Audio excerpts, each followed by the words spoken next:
Bueno, buenas noches. Creo que en todos los lugares donde estamos es buenas noches en este momento. Bienvenidos a la inauguración virtual de el Laboratorio de Geografía y Género Cuerpos X, el cual está integrado en la cabeza con Martín Torres, académico trans de la Universidad de Chile, subdirector de la Dirección de Género de la Facultad de Arquitectura y Urbanismo, Natalia Gutiérrez, Magdalena Severino, Octavio Jauri y Paloma Millar, estudiantes de Geografía. Hoy día vamos a hablar sobre actualidad, realidades corporales y en aislamiento.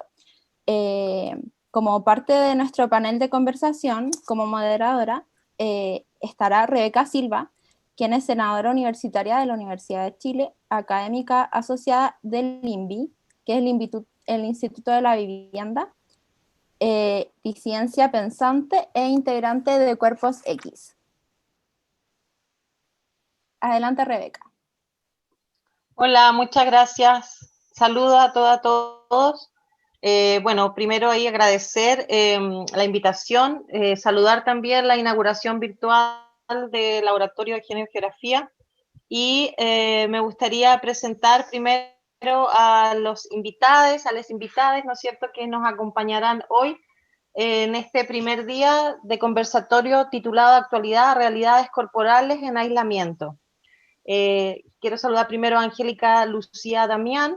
Ella es asesora de la Comisión Especial, fue asesora de la Comisión Especial de Feminicidio de la LICS, del Honorable Congreso de la Unión, integrante del Comité Científico que realizó la primera investigación diagnóstica sobre la violencia feminicida en la República Mexicana, que respaldó la elaboración de la Ley General de Acceso de las Mujeres a una vida libre de violencia, que está vigente desde el año 2007, y desde el 2012 ella es profesora de asignatura en la materia de Geografía de Género, la Facultad de Filosofía y Letras de la UNAM. También es postdoctorante en Ciencias y Artes para el Diseño de la UAM Xochimilco.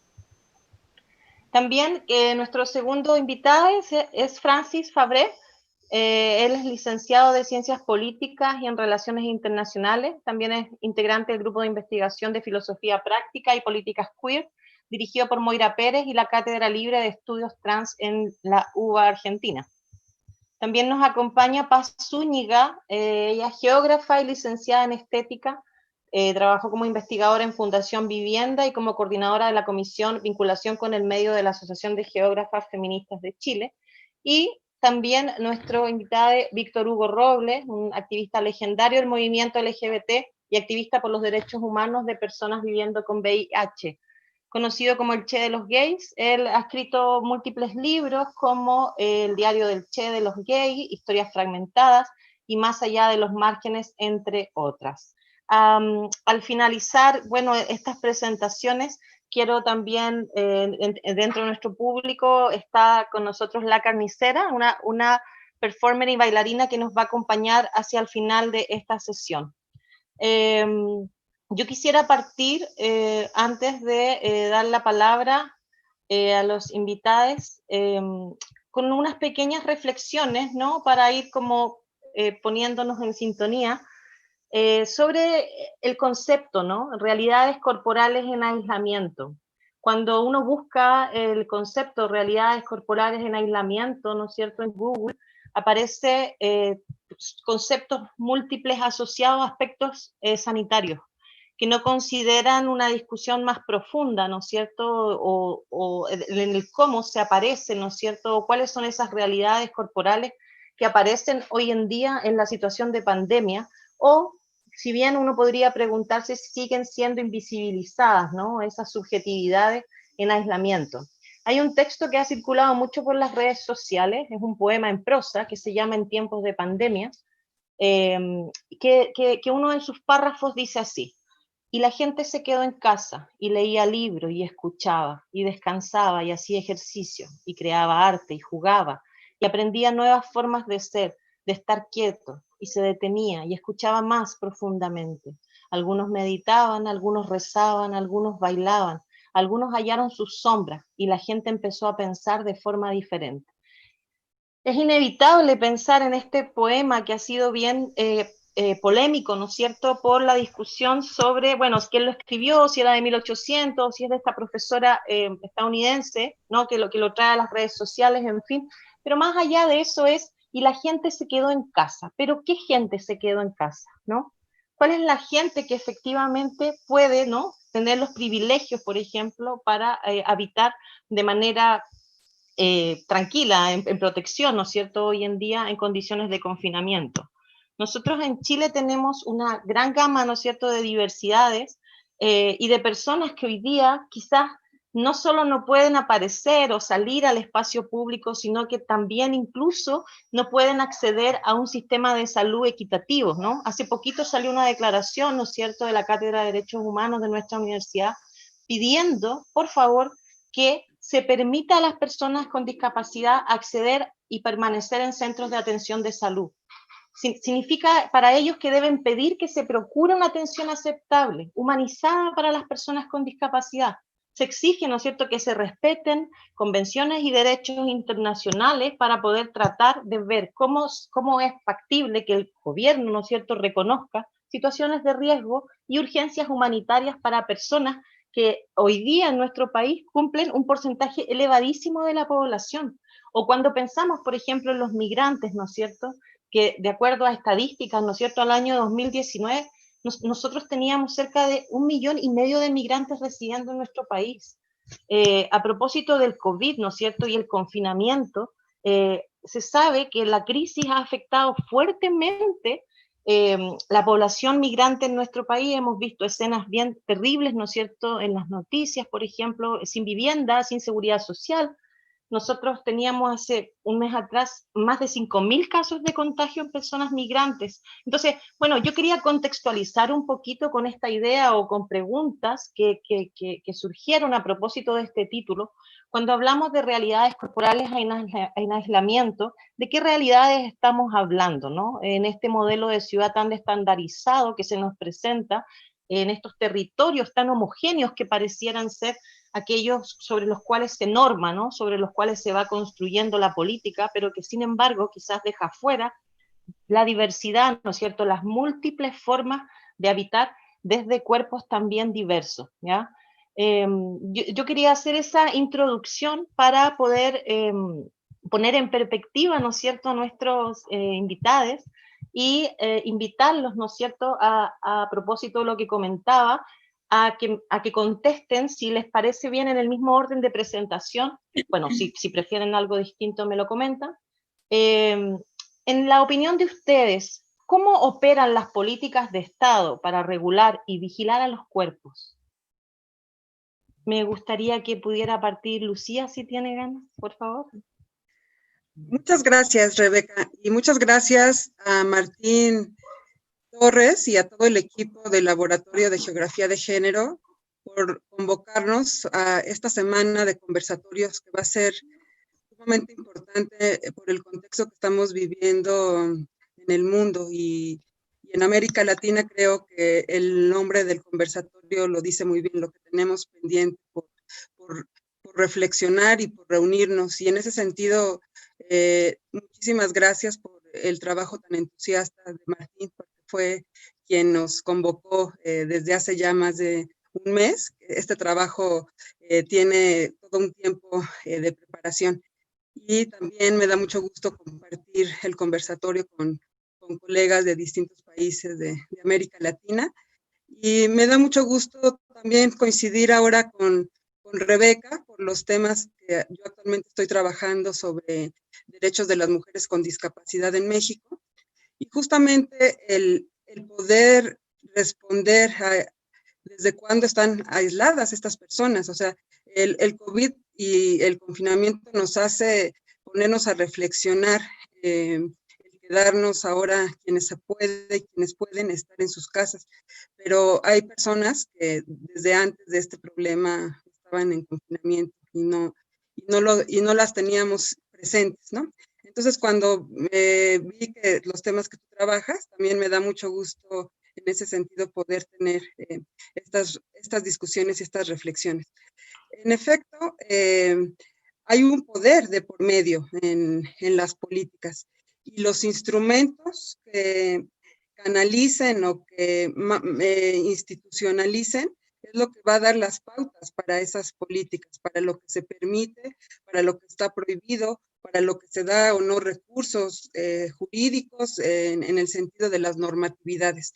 Entonces, desde ahí, desde las legislaciones, pues es también un instrumento de control o no, o de acceso. Y en ese sentido, tenemos que ir identificando en cómo estos instrumentos de poder llegan al cuerpo de las personas, al cuerpo de las mujeres, a la regulación y prohibición de una sexualidad libre, por ejemplo. En el caso de las mujeres, el que no se permita el derecho a elegir sobre sus cuerpos sería un ejemplo que nos podría ir dando la pauta, ¿no? De ver cómo se van operando estas políticas de Estado en los cuerpos de las personas, de las mujeres.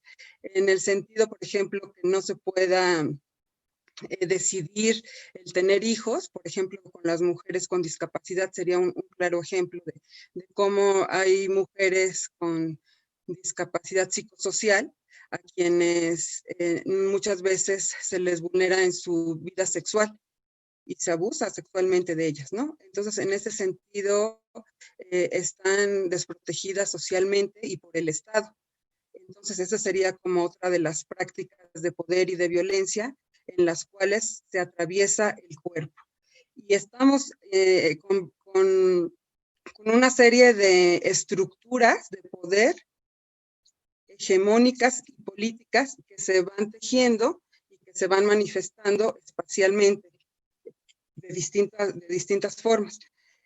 Otro ejemplo, por ejemplo, con las esterilizaciones forzadas, ¿no? De las mujeres con discapacidad, porque se les ubica como si estuvieran enfermas. Entonces también aquí el tema de la salud y de la enfermedad es el que va a dar las pautas para que se regule o no desde el Estado qué derechos sí se tienen o no acceso a poder estar, a poder salir, a poder permanecer y a poder decidir.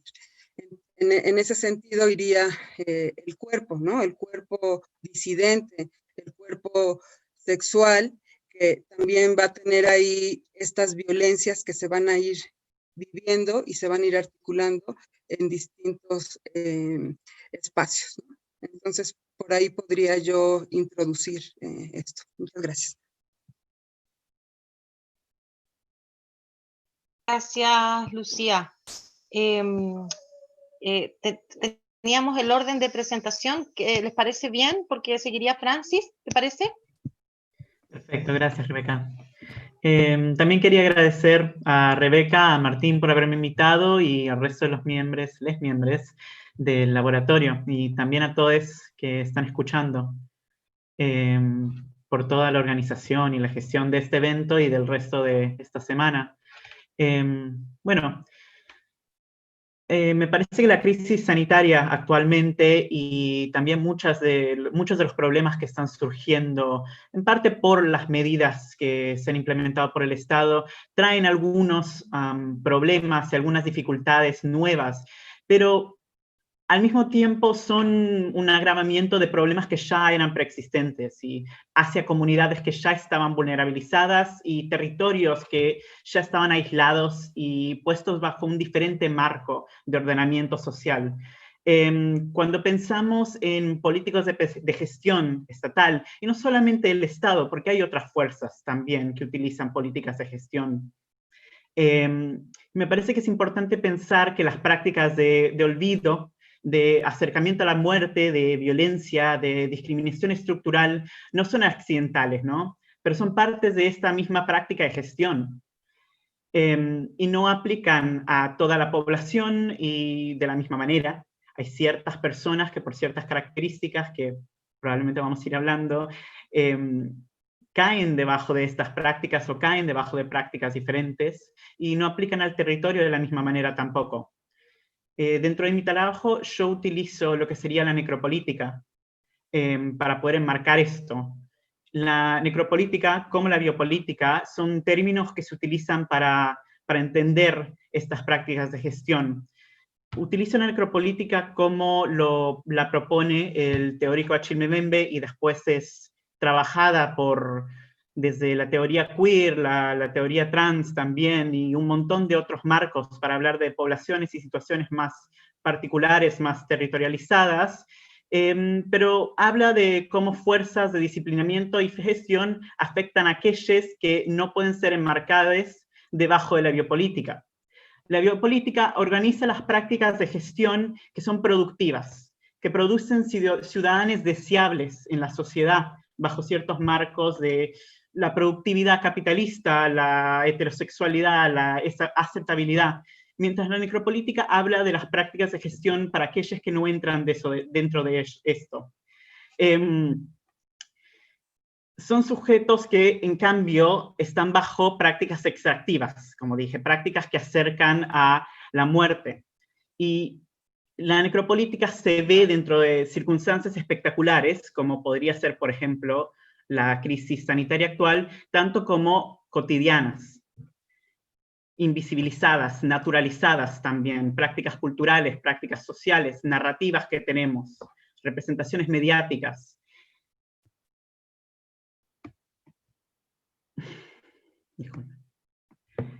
Y como decía, que ese tipo de ordenamiento ocurre en particular solo para ciertas personas. Y creo que después vamos a hablar un poco más de eso. Así que paso la palabra. Gracias. Gracias, Francis. Paz. Hola, Paz Zúñiga. Hola, sí, aquí estoy. Gracias, Rebeca, por la presentación, también al laboratorio por la invitación.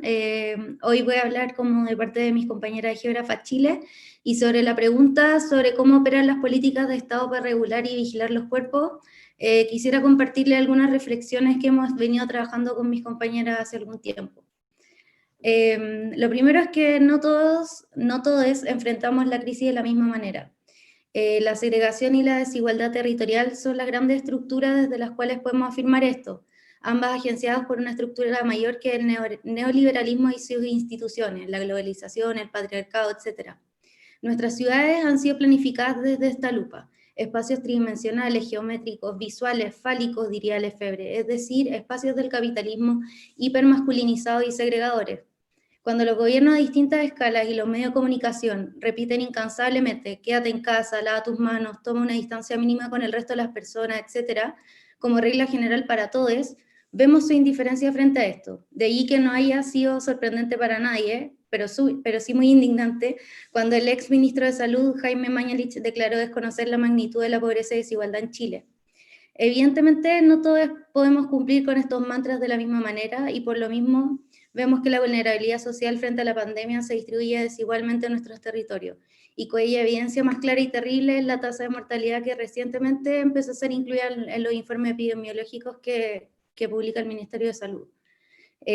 Ciertamente las corporalidades son construcciones sociales políticas y por supuesto culturales. En este sentido, hay cuerpos que son privilegiados con su aceptación y otros que son castigados, excluidos y marginados por su diferencia. Indeseadas, rechazadas, mutiladas y ausentes, las corporalidades femeninas son las que literalmente padecen la violencia y la portan en sus cicatrices. En estas corporalidades opera el poder y recae la violencia explícita de la que habla la filósofa, artista y escritora feminista Sayak Valencia. Y cito: las mujeres, junto a todos aquellos sujetos entendidos como subalternos o disidentes de las categorías heteropatriarcales, hemos vivido en logor a través de la historia, en la violencia extrema tanto física como psicológica, y más reciente la violencia medial, pues estas han sido parte de nuestra cotidianidad y de nuestra educación. La violencia como elemento medular en la construcción del discurso, que presupone que la condición de vulnerabilidad y violencia son inherentes al destino manifiesto de las mujeres, algo así como un privilegio inverso. Por eso somos nosotros quienes buscamos trazarle una respuesta a la violencia encarnizada ejercida por el capitalismo que se permea en el amplio espectro de los cuerpos. De allí que el cuerpo sea un territorio en conflicto, de subordinación y de resistencia, en el cual se enfrentan por una parte las expectativas y normas sociales que rigen, por ejemplo, los ideales de belleza, los trabajos de lo supuestamente femenino, de cuidados domésticos no remunerados, las obligaciones sexuales reproductivas de las mujeres, etc., y por otra, la reivindicación de nosotras y nosotros como sujetos capaces de decidir sobre nuestras corporalidades. La violencia de los cuerpos y sobre los cuerpos son además controladas por el biopoder, es decir, por aquella capacidad que tiene el Estado y sus agentes de decidir sobre la vida y sobre incluso la muerte de las personas. Por lo mismo, y vuelvo a la idea inicial, es evidente que no todos vivimos la pandemia de la misma manera. Lo cierto es que las mujeres y las disidencias vivimos en un estado de constante vulnerabilidad que arrastramos en todos los espacios que habitamos. Tendemos a pensar que el espacio público es el espacio más inseguro para nosotros, y en cierto sentido lo es. ¿Y cómo no hacerlo si es un espacio que ha sido construido y pensado desde una planificación heteronormada y masculina, tremendamente homogenizadora y excluyente? Pero lo cierto es que el espacio privado, nuestras propias casas, son también espacios peligrosos, y que sin embargo quedan invisibilizados. En confinamiento sin duda se exacerban todas estas violencias con las cuales se han construido nuestros cuerpos. Eso, por ahora.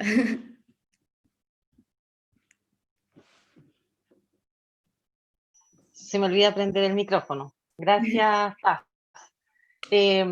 Víctor Hugo Robles, por favor.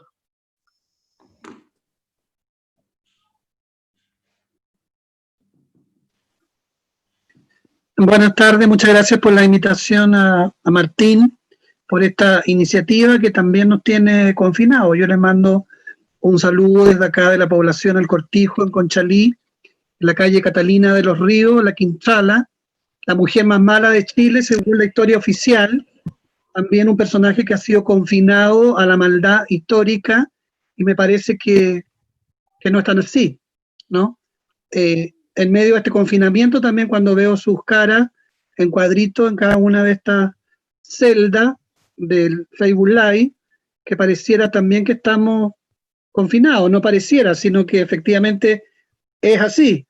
No nos podemos tocar, no nos podemos abrazar, no nos podemos oler, y mientras nosotros hablamos y teorizamos sobre el confinamiento de los cuerpos, leo acá en Twitter la lucha que está dando el machi Celestino Córdoba, precisamente por su vida, por su cuerpo, ¿no? Él está demandando la libertad de él y la libertad de todos los presos políticos. Entonces, creo que esas urgencias, creo que de esas necesidades y de esas demandas también habla este foro, de las demandas de acá de los vecinos de la población, donde yo vivo, en El Cortijo, que se están organizando para alimentarse, para comer, a través de ollas comunes, así como lo están haciendo en muchas otras poblaciones de Chile y de Latinoamérica también. Esta es una experiencia de organizarse en comunidad para comer, una experiencia también de urgencia, pero también de mucha solidaridad, de mucho encuentro, de mucha fraternidad, que responde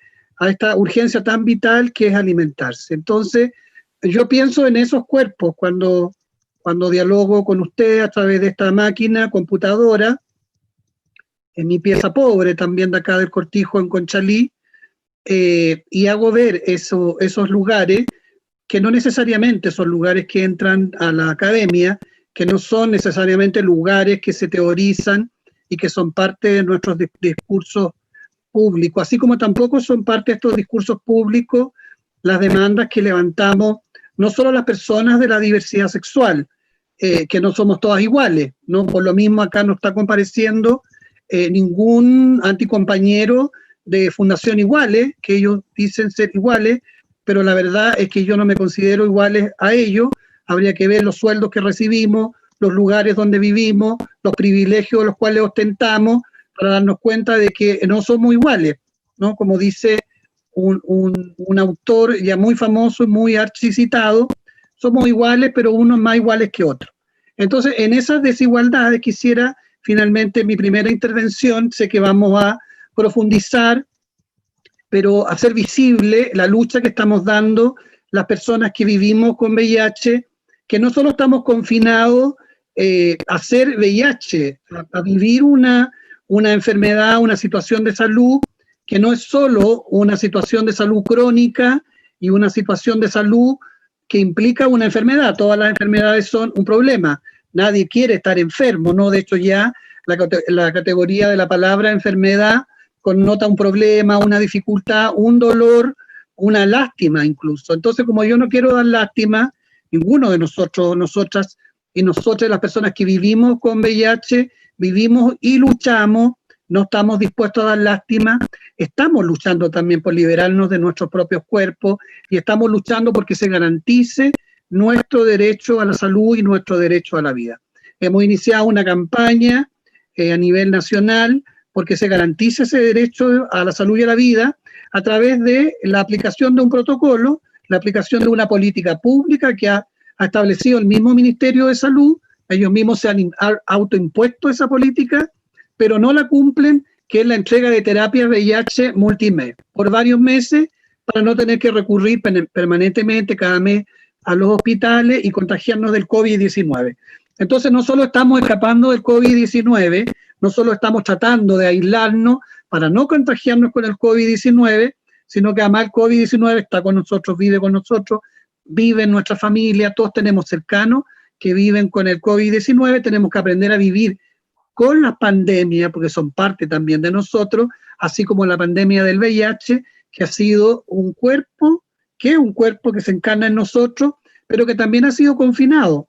No solo ha sido confinado en los hospitales, sino que ahora ha sido confinado al silencio, porque nadie habla de VIH, no solo de VIH, sino que tampoco se habla de derechos sexuales y reproductivos, del derecho a las mujeres a tener derechos, sino que todo, ¿no?, se encierra en el COVID, en la protección del COVID.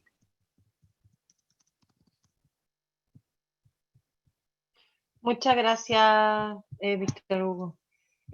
Bueno, si les parece, para ir avanzando y luego podemos abrir también un debate, me gustaría preguntarle a Francis respecto al COVID, ¿no? A propósito de nuestra pandemia, esta pandemia que nos tiene confinados y sus medidas, ¿cómo se vincula, ¿no?, con las necropolíticas hacia algunos cuerpos?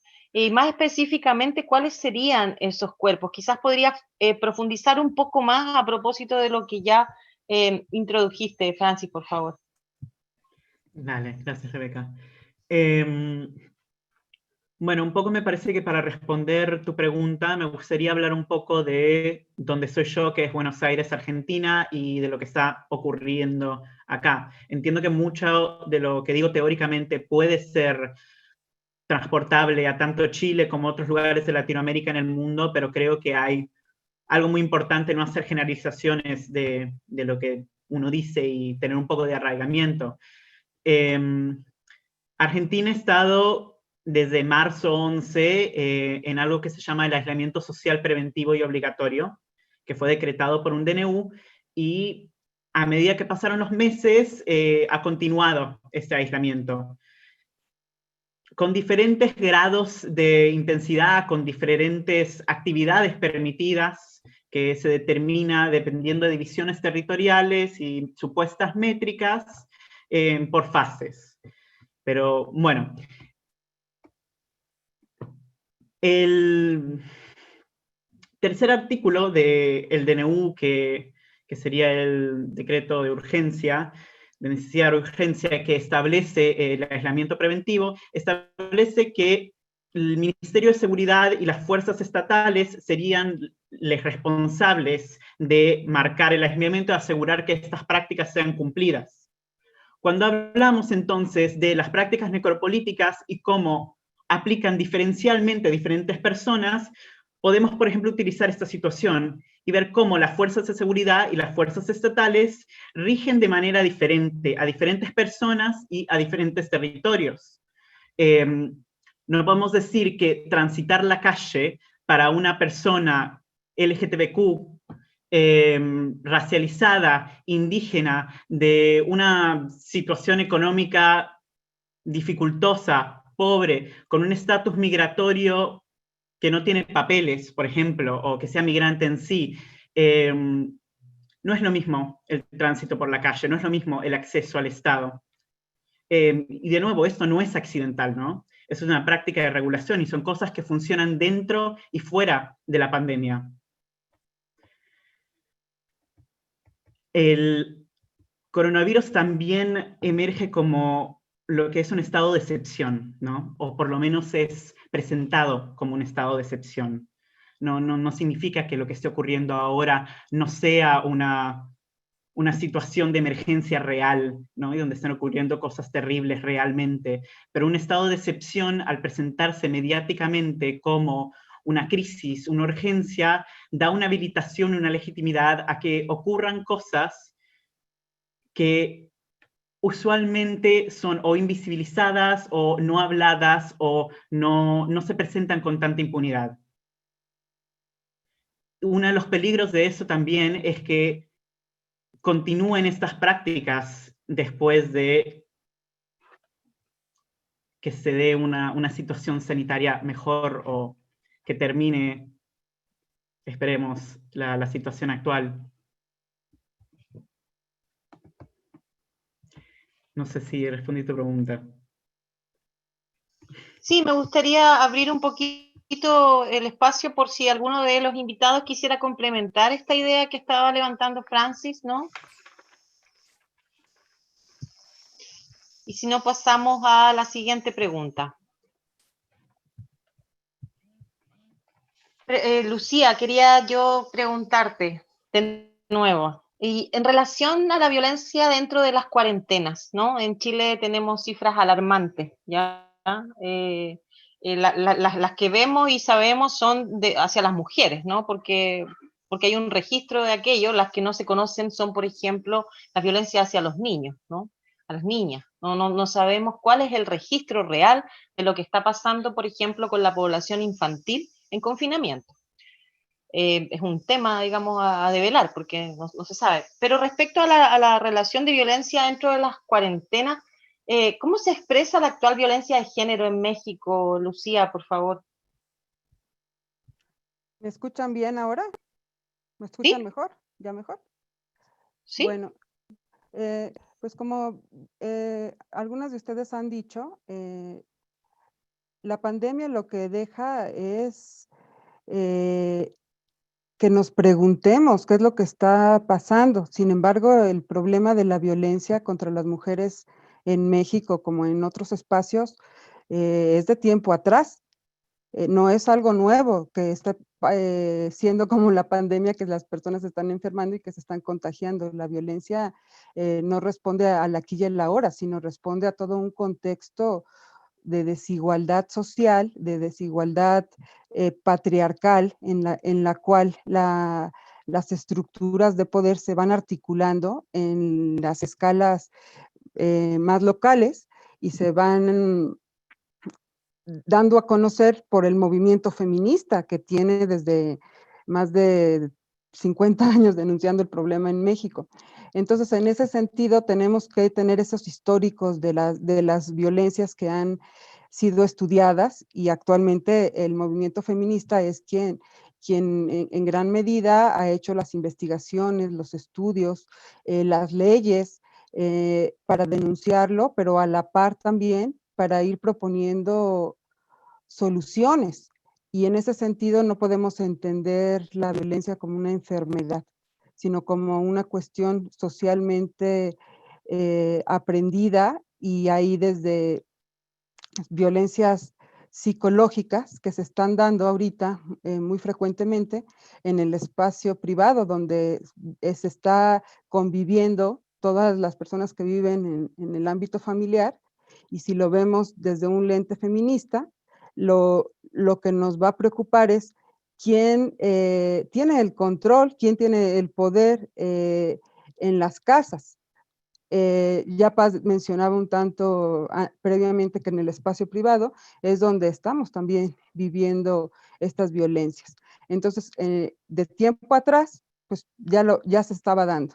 Y en el momento del confinamiento, lo que está pasando en México es que se está conviviendo con el agresor las 24 horas del día, y ese agresor es la pareja, el padre de familia, el tío, el hermano, y lo que está saliendo es ese poder intensificándose en contra del cuerpo de las mujeres, en contra de su integridad psíquica, sexual, y que está dañando la salud de las mujeres.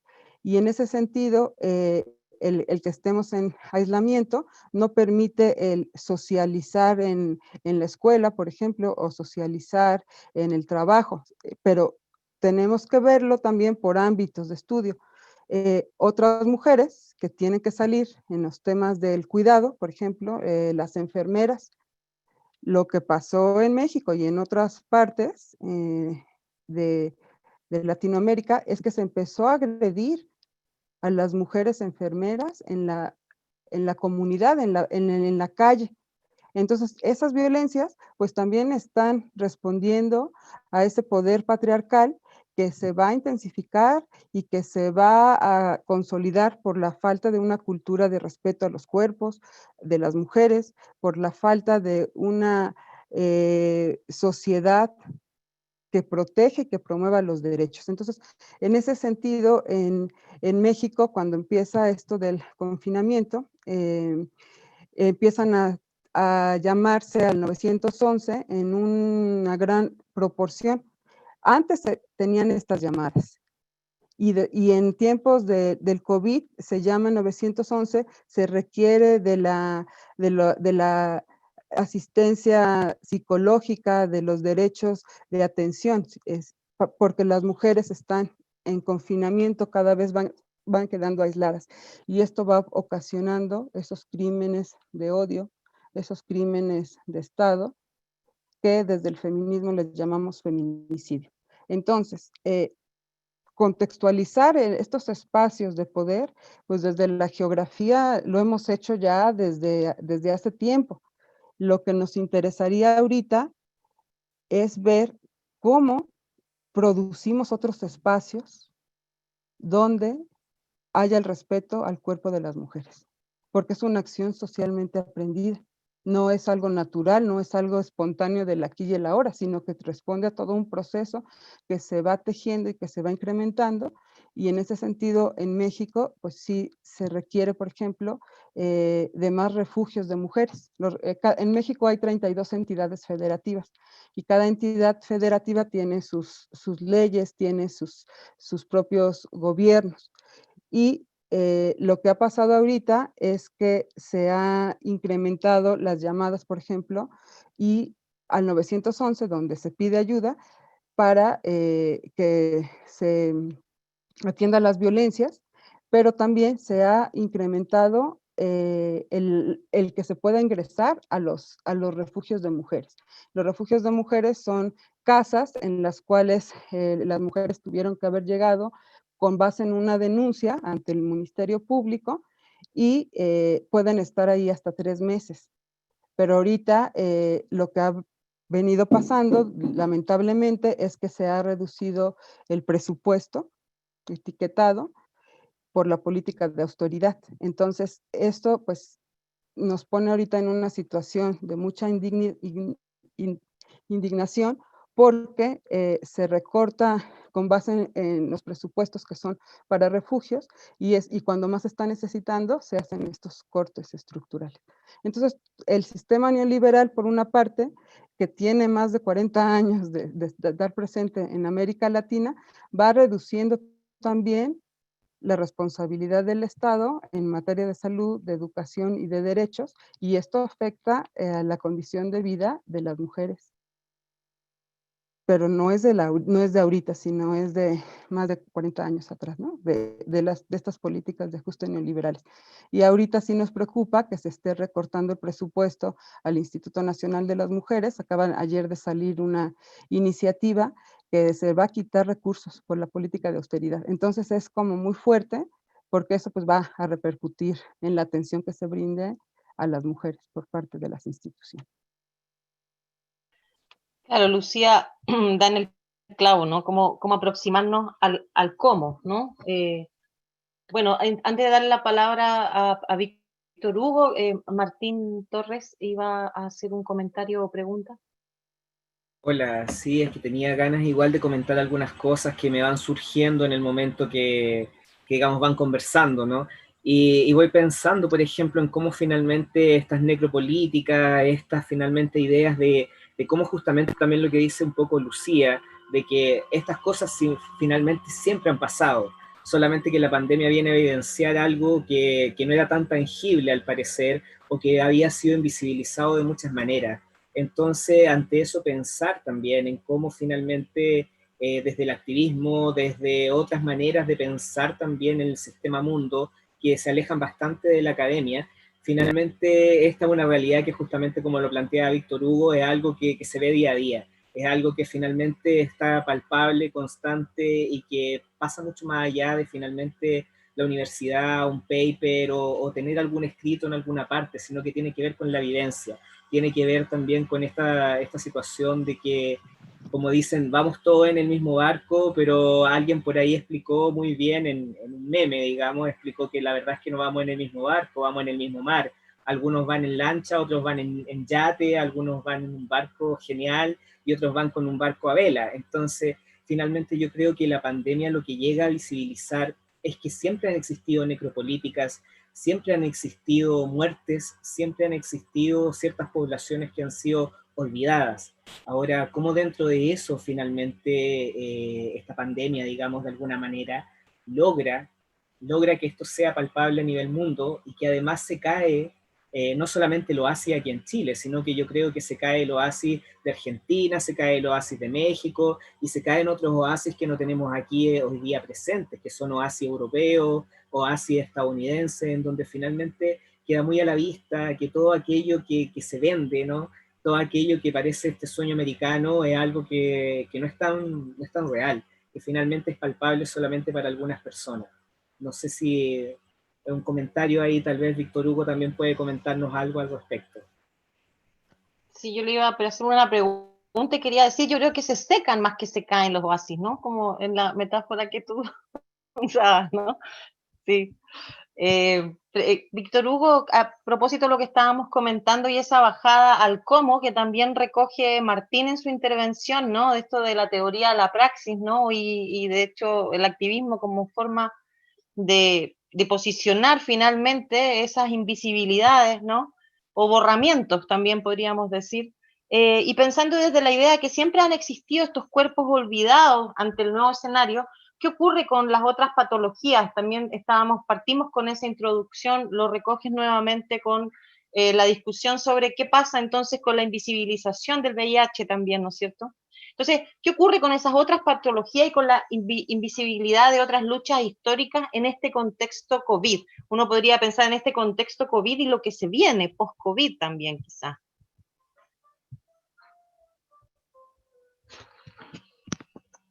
Claro, yo diría que no solo son cuerpos olvidados, que por supuesto son olvidados, aquí lo hacemos presente y los recordamos porque estamos, si no estuviéramos también serían olvidados.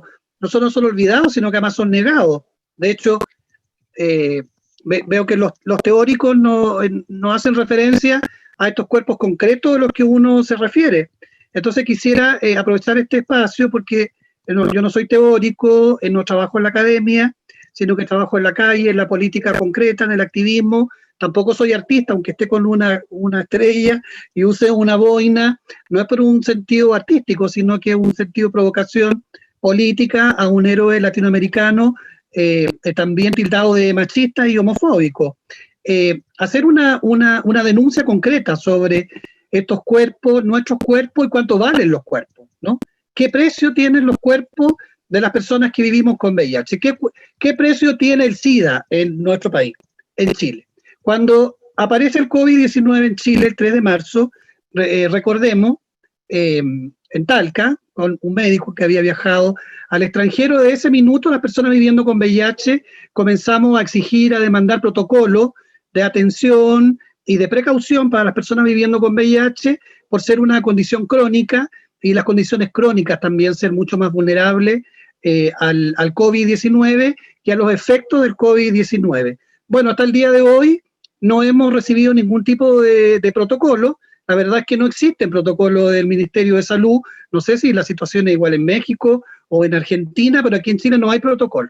Lo que hay es un documento bastante paupérrimo, bastante limitado, más bien es un corta y pega de algunos lineamientos internacionales, y ahí en ese documento de finales de marzo, tuvo que pasar todo el mes para que nos enteráramos de la existencia de ese documento, se informaba de la suspensión de atención clínica y se informaba también de la suspensión de exámenes y de la entrega de terapias anticipadas por más de un mes. Les explico a las personas que no viven esta condición clínica. Nosotros se nos entrega por un mes, ¿no?, pastillas como si estuviéramos enfermos de diabetes, de hipertensión, pero esto no es diabetes ni hipertensión porque nadie discrimina por hipertensión. Por VIH-Sida sí.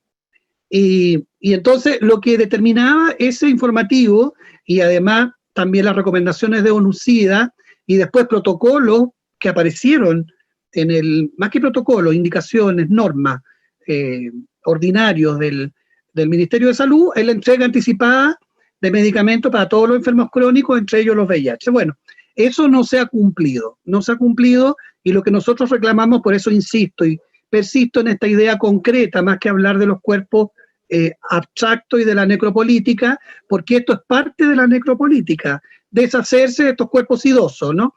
No entregarles las herramientas, los medicamentos para que vivan, sino que más bien exponerlos al virus, exponerlos a ellos, ya no solo al virus del VIH, sino que exponerlos a otros virus también y que se expongan sus parejas, sus familiares, su entorno. Mientras menos personas, no tenemos más dinero los ricos para saciarnos. Y en ese contexto nosotros levantamos esta campaña por terapias VIH multimed. ¿Qué hace la autoridad? Primero, la autoridad durante 4 meses niega que esto sea real. Incluso organizaciones de la misma diversidad sexual, ¿no? Porque como digo yo, no todos somos iguales.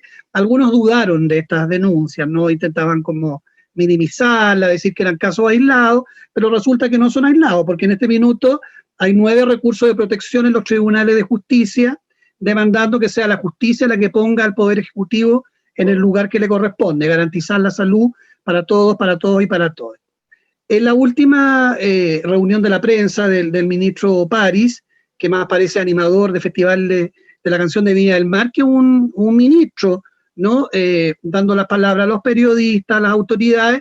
Bueno, él, más que responder respecto a la demanda que nosotros estamos haciendo, y esta es la denuncia que quiero compartir con usted porque me parece grave respecto de cuánto valen los cuerpos, él no señala ni anuncia de que se van a entregar esas terapias como corresponde, sino que más bien dice que se va a corregir la situación, que es verdad que se están entregando por un mes, que ha sido difícil porque no llegan vuelos a Chile, llegan vuelos trayendo ventiladores, pero no llegan trayendo medicamentos, una cosa bastante curiosa. No se podrían aprovechar mucho más esos vuelos, digo yo, si que fuese cierto. Pero lo más grave de todo es que al final anuncia la entrega de cuantiosos dinero, de cuantiosos recursos, dijo el señor ministro, a las organizaciones que trabajan con VIH para hacer campañas de prevención. Entonces, lo que yo me pregunto y los comparto con ustedes, ¿cuánto vale la vida de una persona con VIH? ¿Cuánto vale? ¿Vale entregarle las terapias que le corresponde, las terapias que está recomendada, o vale un proyecto de una ONG que negoció directamente con el organismo del Estado para hacer prevención? ¿Por qué no se está financiando las terapias que el Ministerio de Salud, que el Estado de Chile se comprometió por ley? En Chile hay una ley, la ley de SIDA. ¿Por qué no se cumple esa ley y por qué a cambio se le ofrece dinero a las organizaciones, algunas organizaciones, algunos montos bastante millonarios? ¿Por qué se ofrece dinero a las organizaciones de modo discrecional, de modo directo, para comprar, creo yo, el silencio de las organizaciones? Entonces yo les pregunto, ¿cuánto vale, según ustedes, el cuerpo de las personas que viven con VIH? ¿Cuánto vale el cuerpo de las personas enfermas? En la televisión hoy día hablaba una señora embarazada que su marido se murió en una clínica, se murió de COVID y ahora ella tiene que pagarle a la ISAPRE, al hospital que atendió al difunto, 40 millones de pesos. 40 millones de pesos por la muerte de su esposo. Entonces, ¿cuánto vale la vida de las personas que están enfermas de COVID en Chile? ¿Cuánto vale la vida de las personas que vivimos con VIH? ¿Cuánto vale la vida de las personas que no se han podido atender en el sistema público porque la salud está interdicta? No hay salud en Chile, solo hay dinero para el COVID. De hecho, la misma presidenta Michelle Bachelet, disculpa que me extienda, la presidenta Bachelet, yo diría, no denunció, sino que más bien se le salió en su afán, no por hablar mucho. Ella señaló en una web como esta, con su fundación Horizonte Ciudadano, que se estaban desviando fondos del VIH, de la tuberculosis y la malaria para atender al COVID. Entonces, es cierto, es una pandemia, es una urgencia, hay que atenderla, pero los enfermos siguen enfermos y siguen enfermos de muchas otras patologías. Entonces, mientras nosotros teorizamos acá, las personas siguen pidiendo hospitalizarse, las personas siguen yendo a los hospitales, las personas siguen muriendo de COVID, las personas viviendo con VIH siguen exponiéndose, ¿no? al contagio del COVID. Por eso insisto en la pregunta, ¿cuánto valen los cuerpos, estos cuerpos necrofílicos, como dice el compañero Fabre? ¿Cuánto valen esos cuerpos para el Estado? ¿Cuánto valen para la academia? ¿Cuánto valen para la Universidad de Chile? ¿Cuánto valen para los expositores de este estupendo foro? ¿Cuánto valen los cuerpos de la persona en tiempo de COVID-19?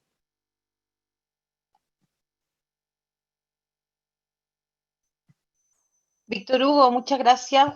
Quisiera yo, para no extenderme yo, abrir un pequeño paréntesis por si alguno de los invitadas quieren comentar.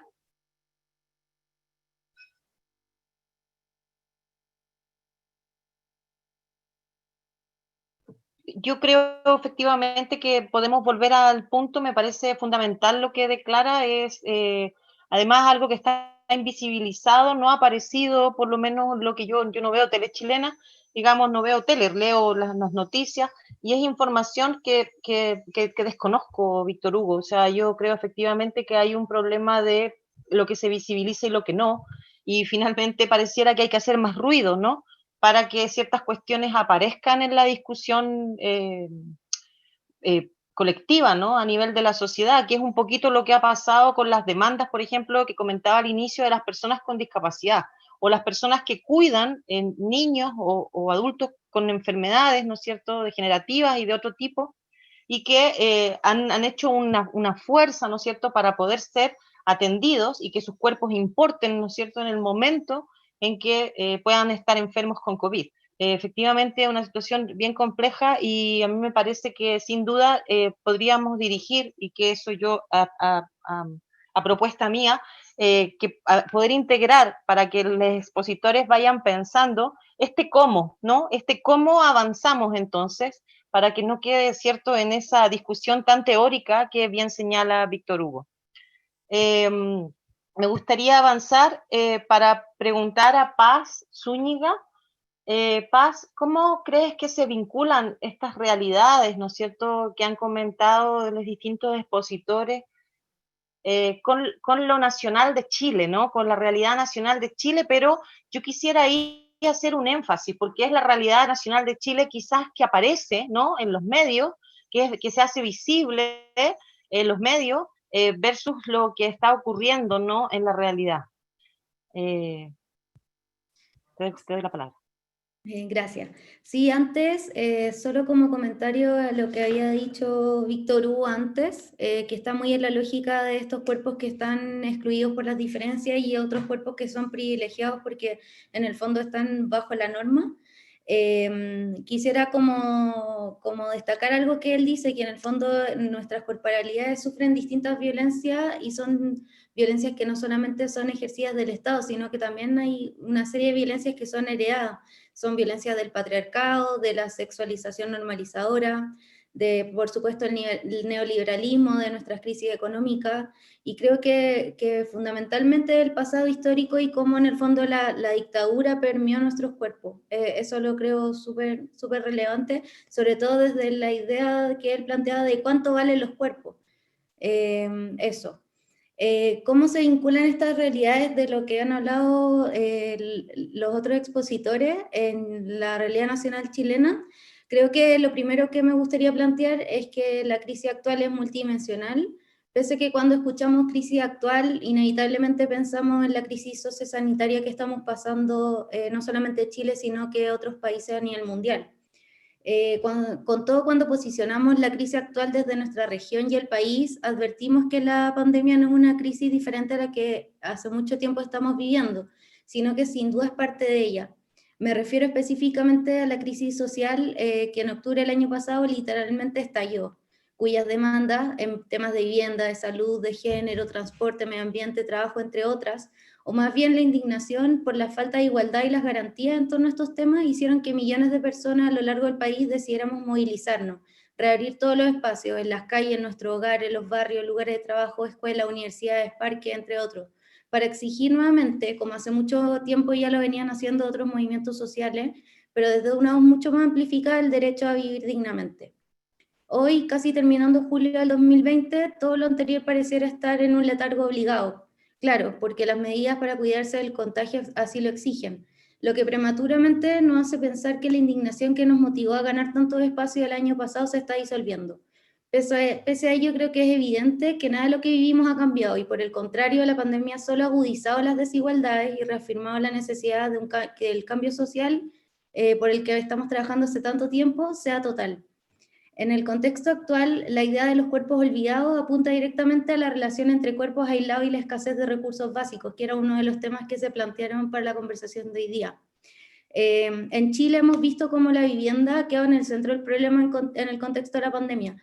Esto debe ser abordado no solamente por un tema de cuántas viviendas faltan, en el fondo como un déficit cuantitativo, sino también de cuántas viviendas requieren de algún mejoramiento en términos ya sea ampliación, materialidad, acceso a servicios básicos, y con eso me refiero a acceso a agua potable, acceso a servicio higiénico dentro de la vivienda, etcétera, que es el déficit cualitativo. Y en ese sentido el problema no es solo tener una vivienda, sino también que las viviendas existentes cumplan con las condiciones mínimas y adecuadas de habitabilidad. Si volvemos a los mantras de los cuales hablé al principio, que es quedarse en casa, lavarse las manos, aislarse socialmente del resto, que en realidad escuchamos a diario tanto por las autoridades como por nuestros medios de comunicación, es muy relevante plantearnos ciertas preguntas. ¿Cómo van a lavarse las manos a cada rato las personas que no cuentan con agua potable dentro de sus viviendas? ¿Cómo vamos a proteger a estas familias de enfermedades respiratorias en invierno si la materialidad de sus casas no permite aislarlas del frío, la humedad y el viento? ¿Cómo van a tomar distancia entre las personas si viven con altos niveles de hacinamiento? Solo como dato, el déficit cuantitativo en Chile son casi 500.000 unidades y el déficit cualitativo alcanza a más de 1.300.000. A esto se le suma que hay otros recursos, además del agua, el alimento, el abrigo, por supuesto, que han sido de difícil acceso en el contexto actual y que se relacionan directamente con lo que habíamos hablado sobre violencia sobre los cuerpos. Para ilustrar mejor lo que estoy diciendo, voy a hablar de dos ejemplos. Por una parte, las maternidades indeseadas, y por otra parte, las corporalidades seropositivas, que va muy de la mano de lo que el Víctor Hugo había planteado. Sobre las maternidades indeseadas, quiero partir diciendo que un dato que me parece relevante, y es que la corporación Miles, en mayo, en plena pandemia, dio a conocer los resultados de la primera encuesta de acceso a salud sexual y reproductiva. Desde que se decretó el estado de emergencia en nuestro país, producto del coronavirus, el 72% de quienes vieron dificultad al acceso a salud sexual y reproductiva no pudo acceder a métodos anticonceptivos en distintos centros de salud públicos. Cito lo que dice el mismo estudio. Lo anterior resulta preocupante porque antes de la pandemia alrededor del 50% de los ingresos a control prenatal en el sistema público de salud se trataban de mujeres que no habían planificado el embarazo, cifra que podría aumentar por la falta de acceso. Un embarazo no planeado no solo expone a la mujer al aborto inseguro y a las complicaciones obstétricas, sino que además repercute en el proyecto de vida y en la falta de oportunidades futuras, perpetuando el rol de crianza y maternidad de las mujeres. Nosotras desde Geógrafa Chile hicimos un mapa sobre embarazo adolescente de niñas entre 11 y 19 años que muestra claramente cómo este es un problema que coincide justo en las comunas del área metropolitana de Santiago, donde los índices de pobreza, el poco acceso a bienes públicos urbanos, la falta de oportunidades en estos sentidos, es decir, de trabajo, educación, etcétera, son muy altos. De ahí que sea importante hablar de que en nuestro país hay una inexistencia de derechos sexuales y reproductivos. ¿Quién decide por nosotras? ¿Quién decide si nosotras queremos o no ser madres? El Estado. Y ahí vuelvo al punto anterior del biopoder. Entonces, cuando hablo de la importancia de que existan derechos sexuales reproductivos para nosotros, no solo me refiero a la capacidad de poder abortar, sino que también poder acceder a una educación sexual de calidad y universal, es decir, igual para todos. A esto se le suma otro problema, que es la de confianza en las instituciones, que supuestamente debiesen resguardar el derecho de las mujeres y las disidencias.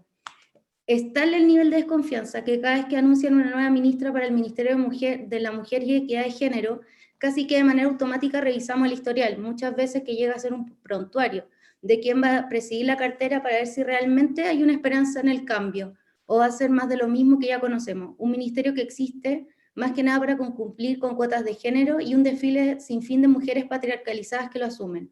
nos hemos encontrado con aberraciones tales como que la actual ministra Mónica Salaquet dijo hace unos años que una niñita de 11 años era valiente por supuestamente decidir tener a su guagua. ¿Qué podemos esperar entonces? En parte de lo mismo son todos los problemas que a diario sufren las corporalidades seropositivas. Y aquí me gustaría hablar un poco de la experiencia que una amiga que es activista, que trabaja en la Asociación de Jóvenes y Adolescentes que viven en corporalidades seropositivas, me contó. Creo que es importante hablar desde la experiencia porque si bien las cifras y los datos nos ayudan de gran manera a tomar decisiones, por supuesto, la experiencia de las corporalidades en los territorios nos ayuda mucho más a entender la magnitud de los problemas. Primero hay que entender que el VIH no puede ser analizado exclusivamente desde sus causas fisiológicas, sino comprenderlo como una cuestión bio, psico y social. Es decir, por un lado las personas viven con infecciones o enfermedades crónicas. En el caso del VIH, una infección, no una enfermedad porque no presenta síntomas. Deben acercarse frecuentemente a los establecimientos de salud debido al retiro constante del tratamiento, por lo que una de las medidas básicas y respaldadas por organismos internacionales como el ONU-SIDA y la OPS sería la dispensación para al menos 3 meses, de forma que aquellos que retiran no se deban acercar tanto a los actuales focos de contagio. Esto, confirmado por la Subsecretaría de Salud, no ha podido ocurrir bajo los problemas porque han tenido problemas como el stock y la distribución del tratamiento antirretroviral. Cuestión que no solo se puede ver en la dispensación para 10 días como ocurrió con 11 usuarios del Hospital San Juan de Dios en Santiago, sino al notar cómo en la región de Tarapacá la modalidad multimés recién se aplicó durante el mes de julio. No se están realizando testeos rápidos en la mayoría de los hospitales que son parte de la red asistencial con especialidad en VIH, y lamentablemente las personas se continúan reuniendo, por lo que es posible que los diagnósticos que hoy no se están detectando golpeen duramente las cifras venideras. Hay otro asunto preocupante. Si miramos la forma en que el gobierno chequea sus avances, va en función de un plan 90-90-90 de la ONU-SIDA, es decir, que un 90% de las personas sepan su diagnóstico, el 90% de ese 90% esté en tratamiento y el 90% de ese 90% del 90% esté indetectable, es decir, que haya logrado la supresión viral por medio de la adherencia continua y responsable del tratamiento. El problema de este plan es la falta de miradas integradas, dado que solo se considera la ingesta de pastillas y no el hogar, el acceso al trabajo, la alimentación, la salud mental, etc. Y en ese sentido creo que vuelvo como al punto central en el que se funda directamente la relación entre estas corporalidades aisladas y el acceso a los recursos. Creo que hay una relación directa entre la vulnerabilidad que implica para las corporalidades seropositivas y con la pobreza multidimensional, es decir, no tan solo los ingresos, sino también la capacidad de estas corporalidades de poder desarrollarse. Esta cuestión que en Santiago es preocupante, en regiones o sectores marginalizados se ve mucho más presente. ¿Qué pasa con las distancias al momento de retirar el tratamiento, por ejemplo? Eso. Muchas gracias, Paz. Yo voy a abrir un poquito el espacio para contarles que tenemos un chat y YouTube y por acá así bien caliente, ¿no? Bien con hartas preguntas, muchos comentarios, y algunos de los que he ido notando, me gustaría hacer unos comentarios. Hay un invitado, no sé pronunciar el nombre porque es como con números, pero a ver, se llama 1IPGEM, que ha comentado un par de links, ¿no es cierto?, Es que para es extranjero. compartirnos y potenciar. ¿Perdón? Es extranjero. Ok. Pero él ha comentado, ¿no es cierto?, que ha aportado con algunas noticias, están los links en nuestro chat, para potenciar y respaldar la información que nos entregaba Víctor Hugo, ¿ya? También tenemos hay algunos comentarios, por ejemplo, hay un activista de Chile que dice: soy activista de Chile, me parece muy concisa e idónea la participación de Hugo, no hay prevención, y una de las cosas que me llamó la atención de la segunda entrega de aportes de alimentos del gobierno es la aparición de 3 preservativos por caja de alimentos, así también toallas higiénicas, ¿no? Comenta. También tenemos algunas preguntas que me gustaría abrir para que ustedes pudieran contestar. Dice Rocío del Cielo en YouTube, no sé cómo sería el caso en otros países, pero en Argentina la situación COVID es un tema de seguridad nacional, por sobre salud pública. Claro ejemplo de biopoder. No sé, ¿alguno de ustedes quisiera comentar?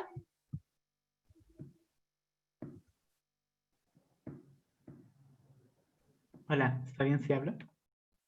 Sí, por favor. Perfecto, gracias. Bueno, sí, tanto el biopoder como la necropolítica pueden y efectivamente funcionan paralelamente y diferencialmente también. De la misma manera que una medida puede aplicar de una manera necropolítica, o sea, extractiva, violentamente hacia ciertas personas, también puede aplicar de una manera, una gestión que es más constructiva, que dirige esa población hacia un lugar tipo de salud o de producción de vida. Si le parece a Rebeca, puedo hilar esa pregunta con otra pregunta de la misma línea que se hizo en el otro chat, si te parece. Perfecto, Francis. ¿El de la necropolítica relacionada a los desaparecidos en contexto de pandemia? No. Sobre los permisos de circulación, creo. Ok. ¿Sí? Bueno, por ejemplo, los permisos de circulación, que en Argentina puntualmente se pide que se saque un permiso explícito si sos o trabajadores de un servicio o un trabajo que se considere esencial para prácticas de cuidado y para casos excepcionales.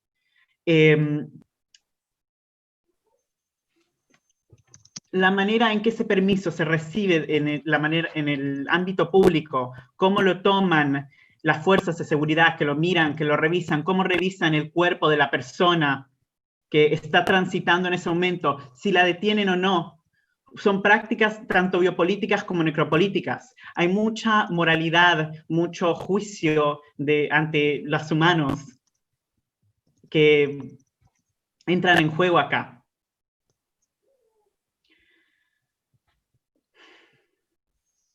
Creo que sí. No sé si alguien más quiere agregar algo. Voy a seguir avanzando, por favor. Tengo que aquí abrir el Word con el... Ya no los veo en la pantallita. Entonces, dice, otro de los comentarios en el chat es, la necropolítica es algo súper presente en Brasil, principalmente ahora con el gobierno de Bolsonaro. ¿Ya? ¿Quieren comentar?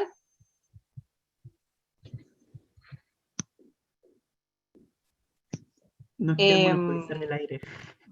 ¿Perdón? No quiero monopolizar el aire. Por favor, si quieres contestar, Francis. Dale.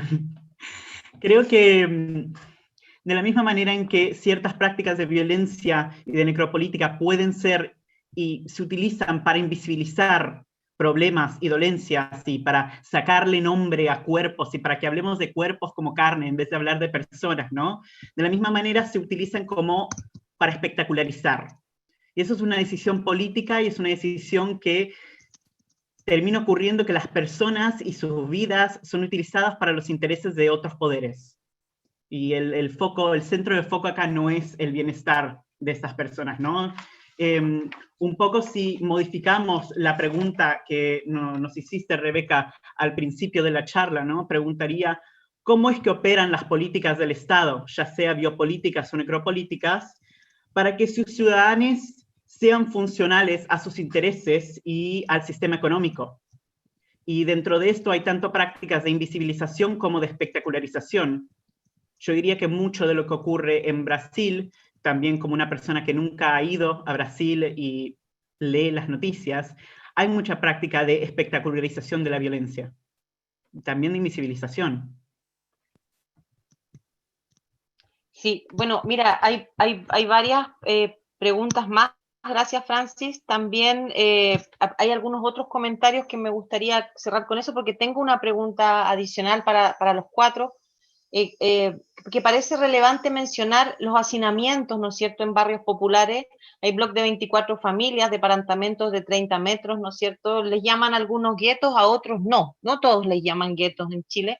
Y en la totalidad de las comunas uno puede ver vivienda social en altura, eso lo estoy diciendo yo, efectivamente que tiene supuestos espacios comunes, ¿no es cierto?, para que la gente pueda salir, pero la realidad es que no pueden abrir las ventanas, la realidad es que los espacios comunes son estacionamientos o ampliaciones de otras viviendas y por lo tanto el espacio está totalmente limitado, ¿no es cierto?, a ese hogar del cual no puede salir más, ¿no? En fin, una serie de otras cuestiones, pero es importante lo que plantea. También dice, hoy las viviendas han cambiado y la inclusión social de los barrios es un ejemplo al cambio de la calidad de vida, donde convergen ahora las personas de diferentes estratos sociales.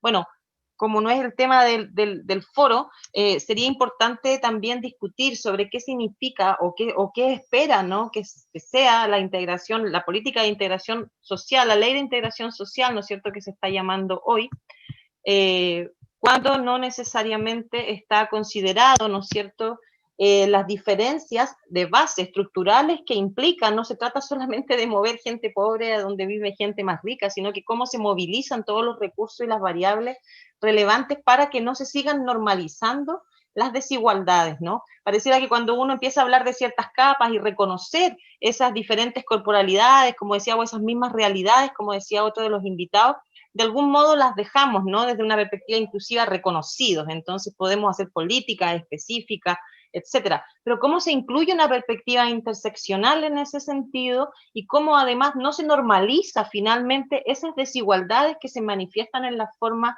de habitar los territorios. Yo sé que hay más preguntas en el chat, pero para ser correcta con los tiempos, voy a hacer la última pregunta que es para todos y luego vemos si queda un poco más de espacio también en atención a los tiempos de los invitados. Para todos, por favor. ¿Cómo se gestan microterritorialidades de resistencia ante las nuevas problemáticas emergentes? Me gustaría partir en el orden inverso, es decir, partir primero por Víctor Hugo, por favor.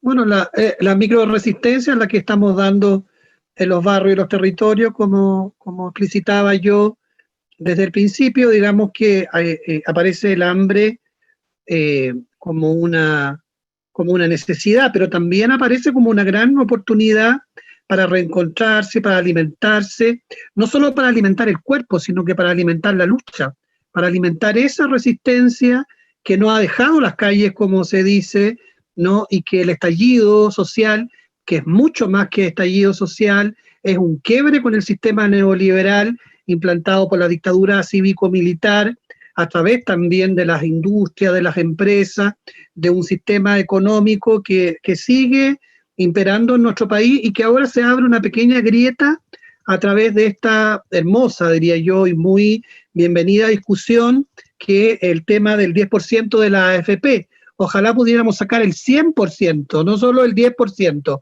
porque ese es un robo descarado del sistema. Da lo mismo en la jubilación. Si la gente no tiene jubilación como corresponde, hay que cambiar todo ese sistema.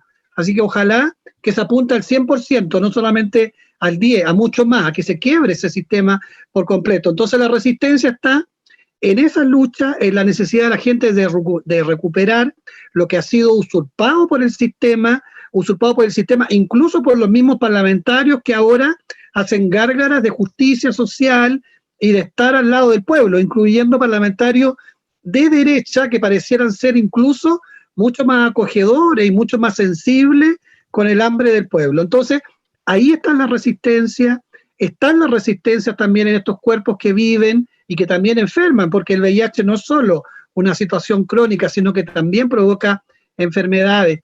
En esa resistencia de esos cuerpos que se organizan, que no piden lástima, sino que piden justicia y que piden derecho a la salud, así como los cuerpos también de nuestras compañeras trabajadoras sexuales, mujeres trans, mujeres también cisgénero, que reclaman por el derecho a tener derecho, ¿no? El trabajo sexual como un derecho, y que desgraciadamente no solo son atacadas y no solo son enfrentadas y no solo son aniquiladas en sus derechos por el Estado, por el patriarcado, sino que por parte también del movimiento feminista, que no entiende que estas mujeres, así como ellas también han reclamado, y todas por supuesto reclamamos y somos parte de esa discusión y de ese reclamo por el derecho a ejercer libremente lo que queramos con nuestros cuerpos, las mujeres trabajadoras sexuales, las compañeras trans, también los hombres trabajadores sexuales, tienen derecho a hacer con su cuerpo lo que ellos estimen.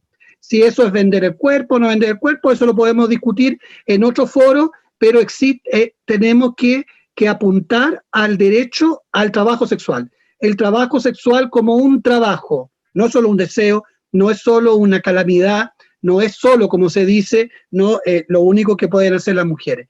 El trabajo sexual es trabajo y por lo mismo ellas se están organizando, están haciendo colecta, están reuniendo fondos, están llegando con canastas familiares de alimentación a esas mujeres también que son pares, que debiesen ser pares también del movimiento feminista, y habría que hacer un llamado, ¿no?, a que el feminismo en su conjunto, ¿no?, haga práctica los sororos, ¿no? Somos sororas solamente entre nosotros, o también incorporamos a esas otras mujeres, que esos cuerpos que están al margen del margen, como dicen nuestras compañeras de Fundación Margen. Entonces, parece que esta es la última intervención, darle un beso y un abrazo a nuestras compañeras, porque hoy día es el Día de la Amistad, ¿no? A mis grandes amigas y compañeras con las cuales yo trabajo y lucho, que son las compañeras trabajadoras sexuales de Fundación Margen, que exigen derechos, que exigen garantía, que quieren también ellas ser parte de la política pública. Ahora ellas no reciben caja de alimentos para Chile, ¿no? Digamos, con cueva le van a entregar ahora a todas las mujeres o las personas que reciben esta cajita familiar, que nosotros le llamamos la cajita infeliz, no solo alimentos que son bienvenidos por el pueblo más pobre, sino que algunas toallas higiénicas, que también son un derecho, que se valora el gesto, pero desgraciadamente es un gesto, no es una política pública. Así como la entrega miserable de 3 condones, ¿no?, para tirar, para culiar durante 3 meses, un condón por mes. Esa es la política pública del Estado de Chile, ¿no? La publicidad barata, que es cara en este caso, porque si sumamos todos los condones lifestyle que están entregando en la cajita infeliz, nos vamos a dar cuenta que es un gran presupuesto que se gasta, y además en una mirada ya, digamos, antipatriarcal, son condones para el pene, ni siquiera incluyen condones para la vagina. Una política que había anunciado el Ministerio de Salud, de la inclusión de los derechos de las mujeres y el acercamiento de la salud sexual y la prevención a través del condón femenino y o condón vaginal, está ausente de esta política. Entonces sigue siendo una política patriarcal, una política paternalista y una política también publicitaria, que lo que busca es nota en los medios de comunicación, que lo que busca es una línea en las noticias, pero no busca proteger la salud sexual de los chilenos, chilenas y chilenas, habitantes de este territorio más que chilenos. Gracias. Gracias a ti, Víctor Hugo. Bueno, Paz. Sí, ¿cómo se gestan estas microterritorialidades de resistencia ante las nuevas problemáticas emergentes? Ahí me gustaría hablar un poco de nuestro trabajo territorial como Geógrafa Chile, que se empezó a gestar un poco más fuerte a raíz del estallido social de octubre del año pasado. Una de las primeras cosas desde las que nos empezamos a pensar como nuestro aporte desde la geografía y desde el feminismo fue justamente ser un aporte en la organización ciudadana y en la organización de las comunidades. En noviembre del año pasado hicimos un ciclo de talleres a los que titulamos Talleres de Acompañamiento Ciudadano Constituyente, que tenía como fin poder empoderar a un grupo de mujeres que sufren violencia intrafamiliar, a la cual teníamos como una relación directa porque habíamos trabajado con Fundación Vivienda, y la idea de esos talleres era poder entregarle a estas mujeres herramientas para que pudiesen tomar una decisión respecto a la nueva Constitución para Chile con todos los antecedentes sobre la mesa. Aquí importante creo que hablar un poco de la experiencia de esos talleres. En sus relatos pudimos advertir una gran desconfianza por el proceso constituyente que se estaba empezando a gestar en el país. Esto desde la idea de como, ¿para qué nosotras vamos a querer una constitución si nosotras vamos a seguir siendo pobres? Pero también habían anhelos porque el futuro de sus hijos principalmente fuera mejor, y en ese sentido se mencionaron como identificando a partir de sus propias experiencias cotidianas como temas prioritarios que debiesen ser incluidos en esta nueva constitución, el derecho a la vivienda y el derecho a la educación. Eso por una parte. También en el contexto actual creo que estas microterritorialidades se están gestando con estos nuevos espacios de discusión. Primero en octubre fue el espacio público, la apertura del espacio público, y que evidentemente los instrumentos de poder cayeron sobre la ciudadanía privatizándolos y hipervigilándolos, también reprimiéndolos solo por usarlo. Estos espacios que hoy no podemos usar por el confinamiento se han convertido o producido en nuevos espacios a partir de los medios disponibles, y en ese sentido este conversatorio, por ejemplo, es un espacio de discusión y de acción política que creo que es súper importante, sobre todo para seguir trabajando en la resistencia, en la organización comunitaria y por las demandas que ya habíamos levantado desde el año pasado. Eso. Gracias, Paz. Francis. Gracias. Quería subrayar, ya como muchos lo han hecho en esa charla, la importancia de ese tipo de resistencias que son microterritoriales y también que son de un origen no estatal. En particular cuando estamos hablando de poblaciones que no caen en interés de o en beneficio del Estado o ciertos intereses del capitalismo o de la aceptabilidad, que son sujetos de prácticas de olvido, que son sujetos de prácticas de muerte, de violencia, no se puede recaer en las medidas estatales y tener una expectativa de que el Estado va eventualmente a incluir a estas personas. No pueden ser la única fuerza de recursos cuando son las vidas de muchas personas las cuales están en riesgo, particularmente en este tipo de situaciones. Asambleas, organizaciones de base, defensorías y consejerías, ollas populares, comederos, merenderos comunitarios, es realmente donde muchos en este momento están teniendo y están luchando para seguir un poco adelante, y son instituciones, organizaciones y recursos que existían antes, ¿no? Y que ahora se han vuelto esenciales. Pero son mecanismos de resistencia que siempre han existido y que siempre van a seguir existiendo, espero, aunque no sean visibilizados y aunque no estén en las noticias. Por ejemplo, en Buenos Aires, ante la emergencia sanitaria particular que se dio en los barrios, en principio en las villas de Buenos Aires, de Cava, no solamente por situaciones de hacinamiento, pero también por falta de agua y falta de poder seguir algunas necesidades sanitarias, falta de alimento. La respuesta estatal fue mandar a las fuerzas policíacas a responder a las necesidades humanitarias y dar un supuesto entrenamiento para lidiar con población con necesidades médicas o con uso de problemático de drogas, a una fuerza de represión y una fuerza que tiene una historia larga en ese tipo de territorios y con ese tipo de poblaciones, de casos de gatillo fácil, de casos de hostigamiento constante. Bueno, estamos hablando de acceso a la salud. Por la ley de identidad de género, en Argentina se garantiza que el Estado debería proveer por servicio público hormonizaciones y también procedimientos médicos a población trans de acuerdo sea su deseo. Y este no es hay escasez, ¿no? Y no se están dando estos servicios, y esto viene desde octubre, mucho antes de la situación actual, ¿no? Y hay organizaciones y hay una asamblea que se ha armado desde mucho antes de la organización de la situación actual. Y esta asamblea hoy en día también está surgiendo para otro tipo de resistencias y otro tipo de asociaciones. Bueno, muchas gracias a todos.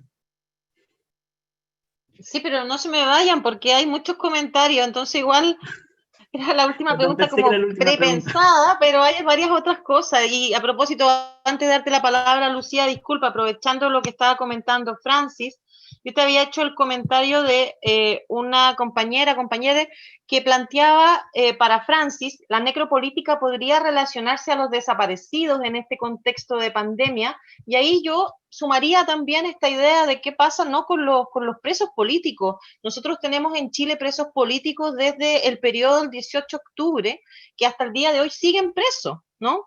Que se suman en condiciones, en fin, de hacinamiento extremo y una serie de otras cuestiones por causas que uno podría discutir, pero donde las penas han sido, ¿no es cierto?, aplicadas desde la Ley de Seguridad del Estado, ¿no? Ustedes me imagino que procesan ahí la información desde Chile, ¿no? Quizás quieres complementar lo que estabas comentando para responderle a la persona que te pregunta.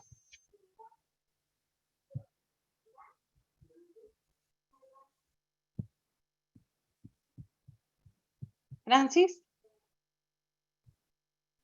estás muteado. Perdón, ¿me repites la pregunta nuevamente? Sí, por favor. Hablé mucho. ¿La necropolítica podría relacionarse a los desaparecidos en este contexto de pandemia? Y yo hablaría de esos cuerpos desaparecidos como presos políticos, le sumaría, por favor. Dale. Sí, la necropolítica puede efectivamente ser utilizada para entender casos de desaparecidos. Entiendo que la pregunta, por ejemplo, está hablando de la desaparición de Facundo acá en Argentina, pero también hay bueno, no importa. También hay un montón de casos de violencia y de gatillo fácil, y podemos utilizar la necropolítica para entender también qué casos son, de cuáles casos escuchamos, ¿no? Y de cuáles casos no escuchamos. La situación de los presos es una bastante complicada en Argentina. Hubo por un tiempo un poco de movimiento para liberar a algunas personas. Y creo que no soy la persona que mejor hablaría de este tema, y sé que es bastante complicado y no quiero tomar un lugar que no es el mío, se diría. Pero definitivamente se ejercen un montón de juzgamientos culturales y morales sobre biopolítica y necropolítica, quién merece ciertas cosas, un montón de moralidad detrás de esto en relación a qué derechos tienen a la vida y qué merece la muerte de parte de qué personas están presas y cuáles no, y cómo se relaciona todo esto en una situación de crisis. Ahí. Rebeca, ahí me gustaría hacer un pequeño paréntesis, porque no solo hablamos de presos políticos de la dictadura de Sebastián Piñera, del estallido de la revuelta social de octubre, que todavía muchos de ellos siguen presos, presas y presos también personas de la disidencia sexual que están en la misma condición de presos políticos, sumándole a los presos mapuche. La información que tenemos ahora, no solo está la situación grave de Celestino Córdoba, que el próximo miércoles entra a una huelga de hambre seca. Entonces, si llega a fallecer Celestino Córdoba, el responsable es el Estado de Chile. Y también somos nosotros que no fuimos capaces de levantar esa demanda, de levantar también esa queja, ese aullido del pueblo mapuche por libertad, por territorio, por dignidad. También se suma a eso una serie de asesinatos que están en la impunidad, que son asesinatos de activistas medioambientales, como Macarena Valdés, personas que han sido asesinadas y respecto de las cuales no se ha hecho una investigación seria, y son activistas que en su mayoría hay un manto de silencio y un manto de duda sobre el modo en que no fallecieron, sino que fueron asesinados por el Estado de Chile. Entonces es una situación de mucho riesgo, de mucho peligro para todos también los activistas, y llamar la atención no solo por el miedo, por el temor, el amedrentamiento que eso puede causar, sino que porque se están produciendo esas muertes, esos asesinatos, esos ajusticiamientos que se están haciendo con nuestros compañeros líderes sociales, ¿no?, en las narices y a vista y paciencia de toda la opinión pública y de los medios de comunicación, que no tienen espacio, que no se dan el espacio para comunicar esa grave y triste noticia. Gracias, Víctor Hugo. Lucía, te voy a aprovechar, bueno, te recuerdo la pregunta que era para todos, era cómo se gestan microterritorialidades de resistencia ante las nuevas problemáticas emergentes, pero además yo quería sumar ahí una pregunta de nuestro público, que es de qué manera la violencia machista se refleja territorialmente y cómo ha respondido la institucionalidad frente a esto. Sí, muchas gracias por la pregunta. Empiezo por la pregunta. No es un reflejo, es la manifestación espacial de lo que es la violencia, porque entonces vemos como lo que pasa en el espacio lejos de, no, esa manifestación representa esas prácticas culturales que son de misoginia, por una parte, pero que están presentes en otras instancias, donde no se da una prevención al problema. Entonces, desde que no se previene con una cultura de respeto, de reconocimiento a las mujeres o a las personas diferentes, a lo que sería lo heteronormativo, por así decirlo, se vulnera sus cuerpos con base en esos espacios que se van potenciando en esas relaciones de poder. O sea, no es un reflejo, sino es la manifestación espacial en donde esto está sucediendo y que trae consigo la violencia misógina, institucional, feminicida, que se va entretejiendo con otras prácticas. Entonces, el espacio es lo que está produciendo esto. Y ante esto, el movimiento feminista lo que ha hecho es trabajar en la denuncia de las distintas violencias que se presentan para que desde y con el Estado, porque aquí habría que tener esta diferencia, las instituciones se fortalezcan para atender el problema. Entonces, si se tiene un debilitamiento de las instituciones, porque no hay profesionistas especializados en la perspectiva feminista de derechos humanos y de género, difícilmente la institución va a poder hacer frente a estos. Entonces, desde ahí va a ser omisa y va a ser responsable también de los distintos crímenes contra mujeres que se presentan. Entonces, si la institución está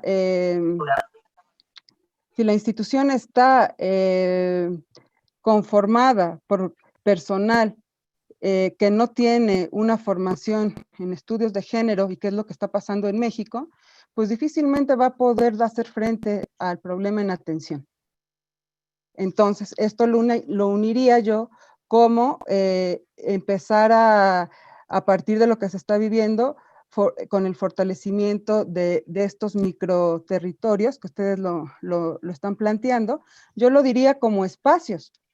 ¿Por qué? Porque en ese sentido se van a articular con otros espacios público y privado para que lo que está pasando en el espacio privado no se vea alejado del espacio público como si fuese responsabilidad solo de las mujeres.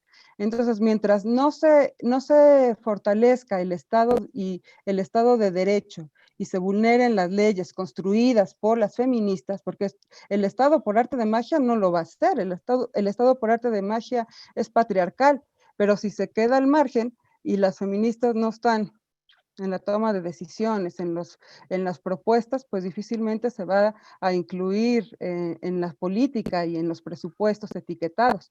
Y en México ahorita sí estamos teniendo este problema que se recorta el presupuesto a las instancias que han sido propuestas de las compañeras feministas, activistas, y que tienen que estar en las instituciones trabajando, porque si no entonces quedan al margen y quienes llegan pues son personas poco sóricas con el problema de violencia. Entonces, desde donde estemos, creo que tenemos que trabajar en la toma de decisiones y yo no irrumpiría que la academia esté separada de los movimientos sociales. Al contrario, si no se da una formación en las presentes generaciones, cómo vamos a dar propuestas de cambio. Lo que hemos hecho en México, en el Colegio de Geografía de la Facultad de Filosofía y Letras de la UNAM, ha sido todo un trabajo de cartografía para mapear esas desigualdades que en las 32 entidades federativas se manifiestan de distinta forma. Y esto va a responder a los contextos sociales en los que se están viviendo y en qué actores políticos sí pueden incidir en los espacios de toma de decisiones. Entonces, lo que hemos contribuido para la Comisión Nacional de Derechos Humanos es ver en qué entidades hay una mayor desigualdad. Desigualdad, como ya bien decía Paz Zúñiga, si no hay una educación sexual, si no hay un acceso a la salud sexual y reproductiva, es porque también ahí no ha habido presupuestos ni actores claves que lo van a poder defender. Entonces vemos los mapas y vemos cómo estos contextos son desiguales y donde hay un mayor rezago educativo, hay también mayor mortalidad materna, por ejemplo, o embarazos de niñas, adolescentes, ¿no?, que responden a las violencias. Entonces el trabajo lo tenemos que ir integrando y trabajar ahorita con todos estos recursos que se tienen, pues echar manos de ellos. Los espacios virtuales sería un ejemplo.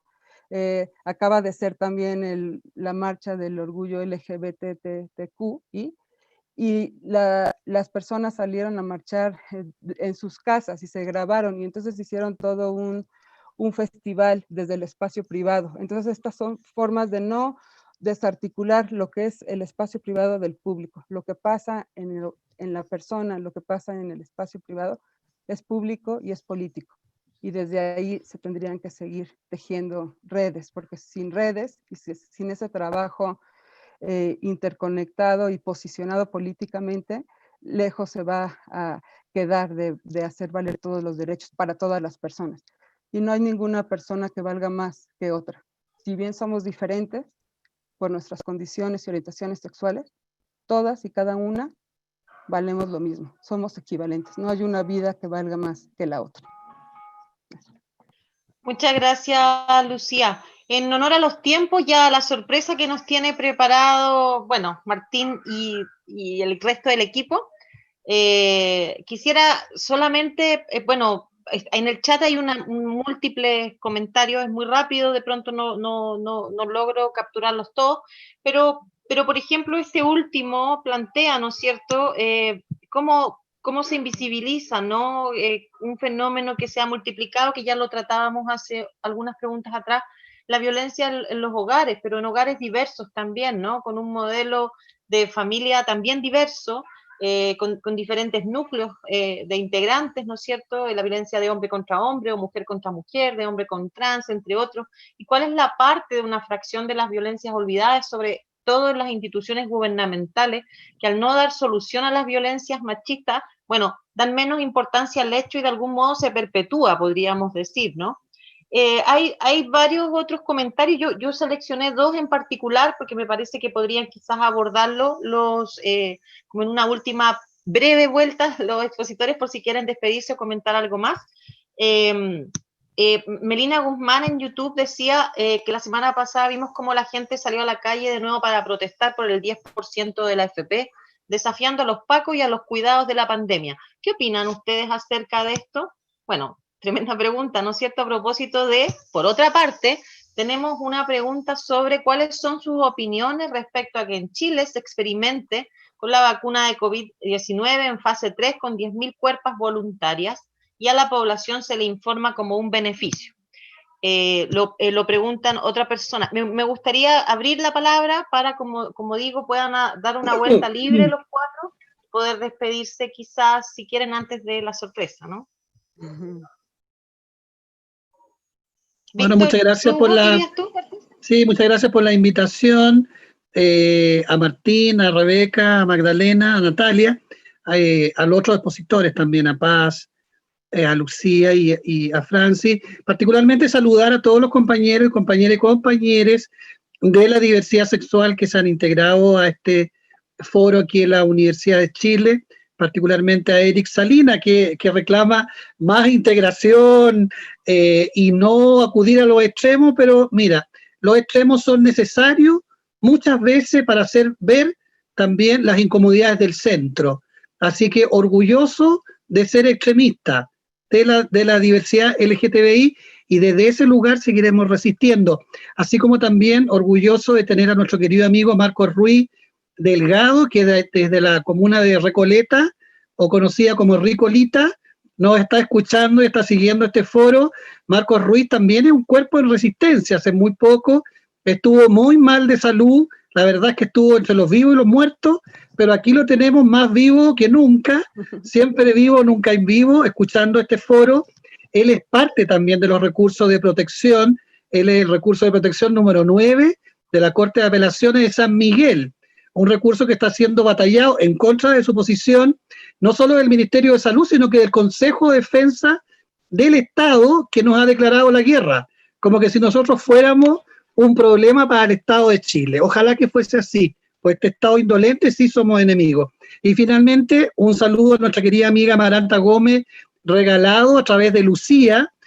Amaranta es una reconocida, querida e internacional activista muxe de Juchitán, que se está postulando ahora al CONAPRED, que es la Comisión Nacional de Prevención de la Discriminación, un estamento oficial en México, y esperamos desde Chile que esta activista muxe indígena de las diversidades sexuales y el VIH finalmente ocupe este lugar que se merece, que es el lugar de la prevención, de la educación y de la integración desde su lugar indígena también en México. Así que espero que Lucía, me imagino que la conoce, que le envíe un saludo de esta loca chilena y de todas las locas y locos de Chile que confían y creen en ella. Así que un beso a nuestra querida Amaranta, que esperamos verla acá cuando pase el temblor, como dice la canción de Soda Stereo. Gracias.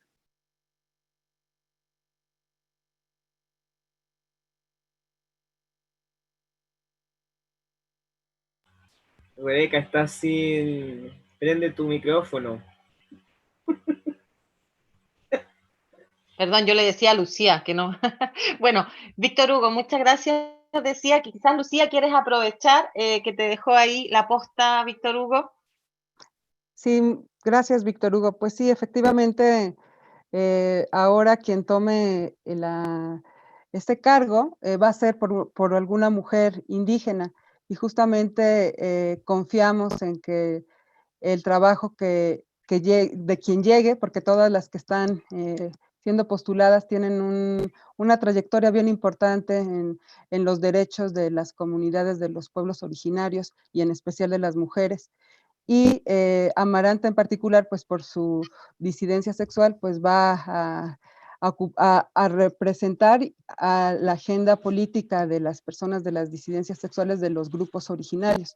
Entonces, esperemos que la que llegue, si es Amaranta o si es cualquiera de las otras, hagan un trabajo que hace falta, porque en México se discrimina por la condición de discapacidad, por la condición de género, pero también por la condición étnica y racial. Entonces, lo que se quiere justamente es que desde las instituciones y con las organizaciones y con la sociedad civil en su conjunto, se haga un trabajo coordinado. Ahorita no estamos para protagonismos de nadie.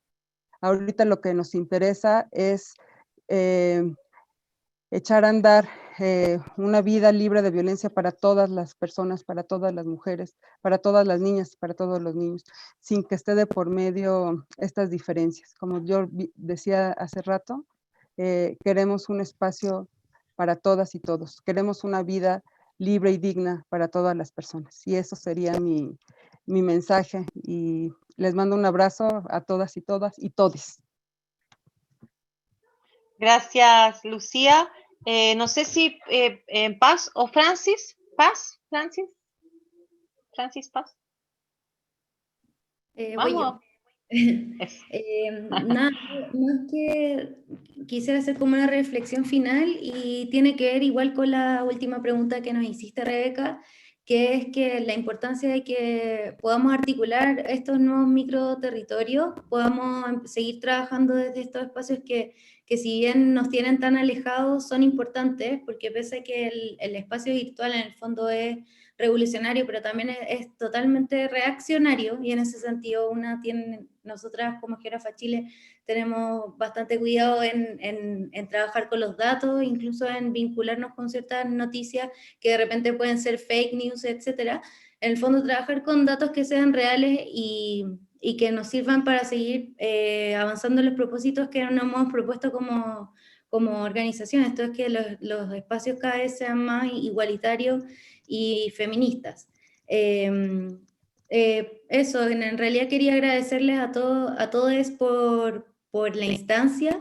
Encuentro que son instancias que tienen que seguir ocurriendo, y en especial agradecerles a los organizadores, a ti, Rebeca, por ser moderadora, también a Lucía, Faris, o sea, a Francis y a Víctor Hugo, porque creo que nuestras discusiones son bien amigas, pero además también nos enriquecen en el trabajo que estamos haciendo en los territorios. Así que eso. Gracias, Paz. Francis. Nada, yo quería agradecer de nuevo al laboratorio, a sus integrantes, a Martín, a los participantes, a Rebeca y al público, por el diálogo que viene de un montón de lugares diferentes, tanto territorialmente como vivencialmente, como identitariamente también. Creo que también eso es parte del tema. Gracias. Yo también me voy a despedir, le voy a dar la palabra a Martín, y quería yo, bueno, primero agradecer nuevamente a Martín y a todo el equipo, también agradecer a los invitados, en particular los expositores, ¿no es cierto? Ha sido un gusto poder estar con ustedes, escucharlos, también a todos los que han estado presentes, a los que han hecho comentarios, preguntas. Sin duda el equipo podrá hacer llegar toda esa información a los expositores, a los expositores, ¿no es cierto? Desde la academia y desde, ¿no es cierto?, las formas de pensar un mundo mejor, habemos muchos que hacemos cosas o intentamos hacerlas por lo menos para poder bajar con una vinculación con el medio más concreta, para poder llegar a la gente o por lo menos poder leer qué es lo que la gente quiere, ¿no? También nosotros. Yo pienso que es importante estos tipos de espacios porque podemos visibilizar y conectar con la realidad muchas de las cuestiones en las cuales nosotros estamos hoy día trabajando, desarrollándonos, en fin. Y yo creo que también por eso se producen estos espacios, justamente en la búsqueda de encontrar esos equilibrios que de pronto se desequilibran. Yo me sumo a la petición que estaba en el chat de Libertad para Celestino Córdoba, tomar ese espacio. Yo creo que es algo gravísimo lo que está pasando y que efectivamente tiene que haber mucha más presencia territorial de todos nosotros en atención a ese y otras tantas injusticias que están pasando en nuestro país. Bueno, un gran abrazo a todos, agradezco mucho y también me despido.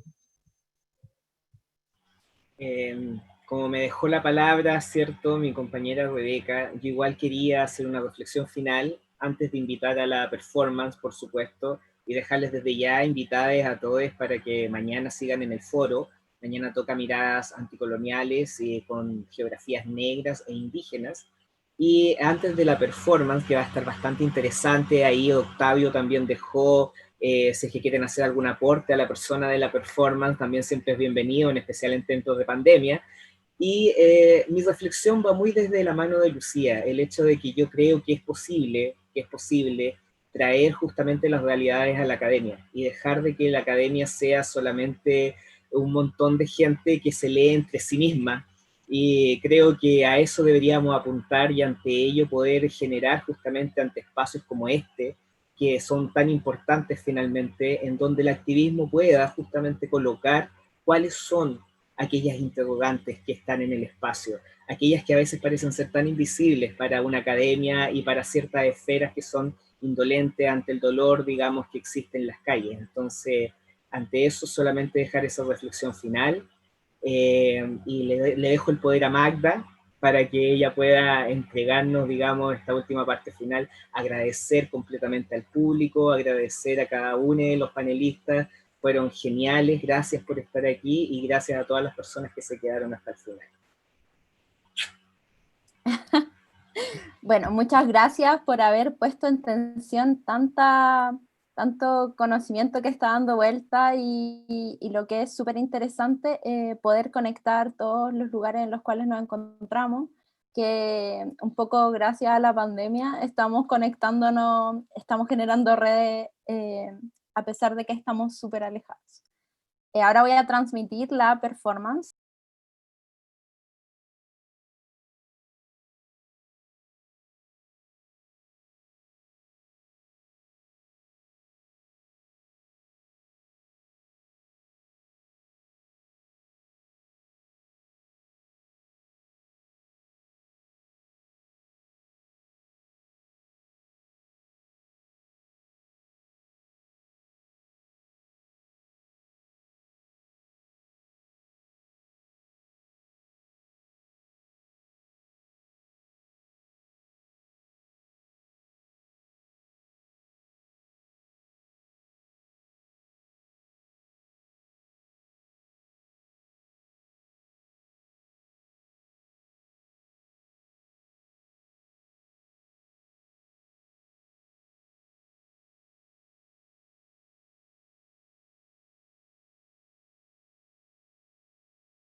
De Lacar, artista rebelde, interdisciplinaria, y aprendiz de la calle y sus maestres monstruosos, en constante mutación, desde Santiago de Chile.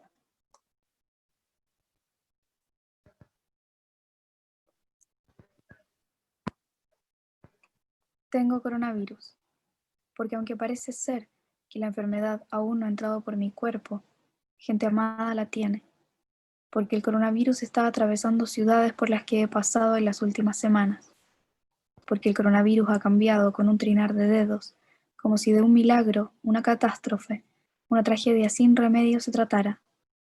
Donde pises está, donde llegas ha llegado antes, y nada se puede hoy pensar ni hacer sin el coronavirus entre medio.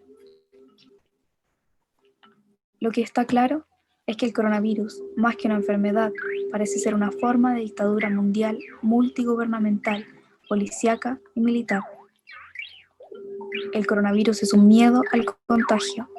El coronavirus es una orden de confinamiento, por muy absurda que ésta sea. El coronavirus es una orden de distancia, por muy imposible que ésta sea.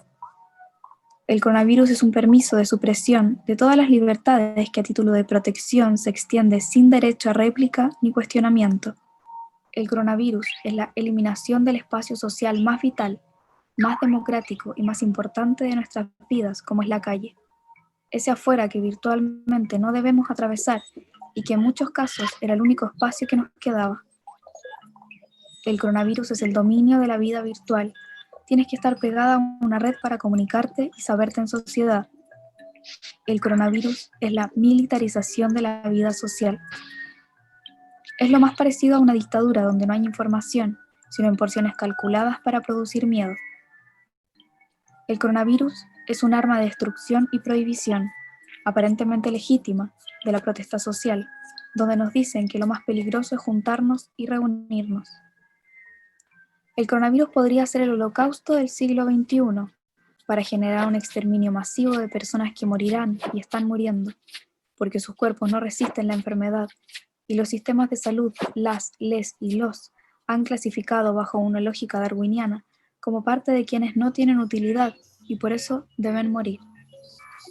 Nada más fascista que declarar una guerra contra la sociedad y contra la democracia, aprovechando el miedo a la enfermedad. Nada más fascista que hacer de las casas de la gente sus cárceles de encierro. Nada más neoliberal que proclamar el sálvese quien pueda como solución tutelada. Entra el coronavirus y llegan aviones, no de turistas, sino de nuestras exiliadas del neoliberalismo, que han construido puentes de afecto que hace que vengan a visitar a extraños que llaman hijos, hermanos o padres. Llegan con regalos y con cuerpos infectados, pero la enfermedad no solo llega en sus cuerpos, llega en primera clase también. Llega porque tiene que llegar, así de simple. Parece increíble que tengamos que apelar al sentido común y tengamos que decirles que las fronteras no se pueden cerrar, igualito que no se puede poner techo al sol, ni muro a las montañas, ni puertas a la selva. Ya que hay toque de queda, quedan prohibidos de subsistir todos quienes viven de trabajar en la noche. Todas y cada una de esas medidas copiadas de economías que nada tienen que ver con la nuestra no nos protegen del contagio, sino que nos pretenden privar de formas de subsistencia que son la vida misma. Nuestra única alternativa real es repensar el contagio, cultivar el contagio, exponernos al contagio y desobedecer para sobrevivir. No se trata de un acto suicida, se trata de sentido común. Pero quizás en ese sentido común esté todo el sentido más potente que podemos desarrollar. ¿Qué pasa si decidimos preparar nuestros cuerpos para el contagio? ¿Qué pasa si asumimos que nos contagiaremos ciertamente y vamos a partir de esa certidumbre procesando nuestros miedos? ¿Qué pasa si ante la absurda, autoritaria e idiota respuesta estatal al coronavirus nos planteamos la autogestión social de la enfermedad, de la debilidad, del dolor, del pensamiento y de la esperanza? ¿Qué pasa si nos burlamos de los cierres de frontera? ¿Qué pasa si pasamos del abastecimiento individual a la olla común contagiosa y festiva como tantas veces lo hemos hecho? Dirán una vez más que estoy loca, cuando sabemos que en esta sociedad nunca hubo las camas de hospital que necesitamos y que si vamos a sus puertas, ahí mismo moriremos rogando. ¿Qué pasa si decidimos desobedecer para sobrevivir? Necesitamos alimentarnos para esperar la enfermedad y cambiar de dieta para resistir. Necesitamos buscar a nuestros colliris y fabricar con ellas y ellos esos remedios no farmacéuticos, probar con nuestros cuerpos y explorar qué nos sienta mejor. Necesitamos coquita para resistir el hambre y harinas de cañagua, de amaranto, sopa de quinoa, todo eso que nos han enseñado a despreciar. Que la muerte no nos pesque acurrucadas de miedo obedeciendo órdenes idiotas, que nos pesque besándonos, que nos pesque haciendo el amor y no la guerra, que nos pesque cantando y abrazándonos, porque el contagio es inminente, porque el contagio es como respirar. No poder respirar es a lo que nos condena el coronavirus, más que por la enfermedad, por la reclusión, la prohibición y la obediencia. Así que nos encuentra el coronavirus, listas para el contagio.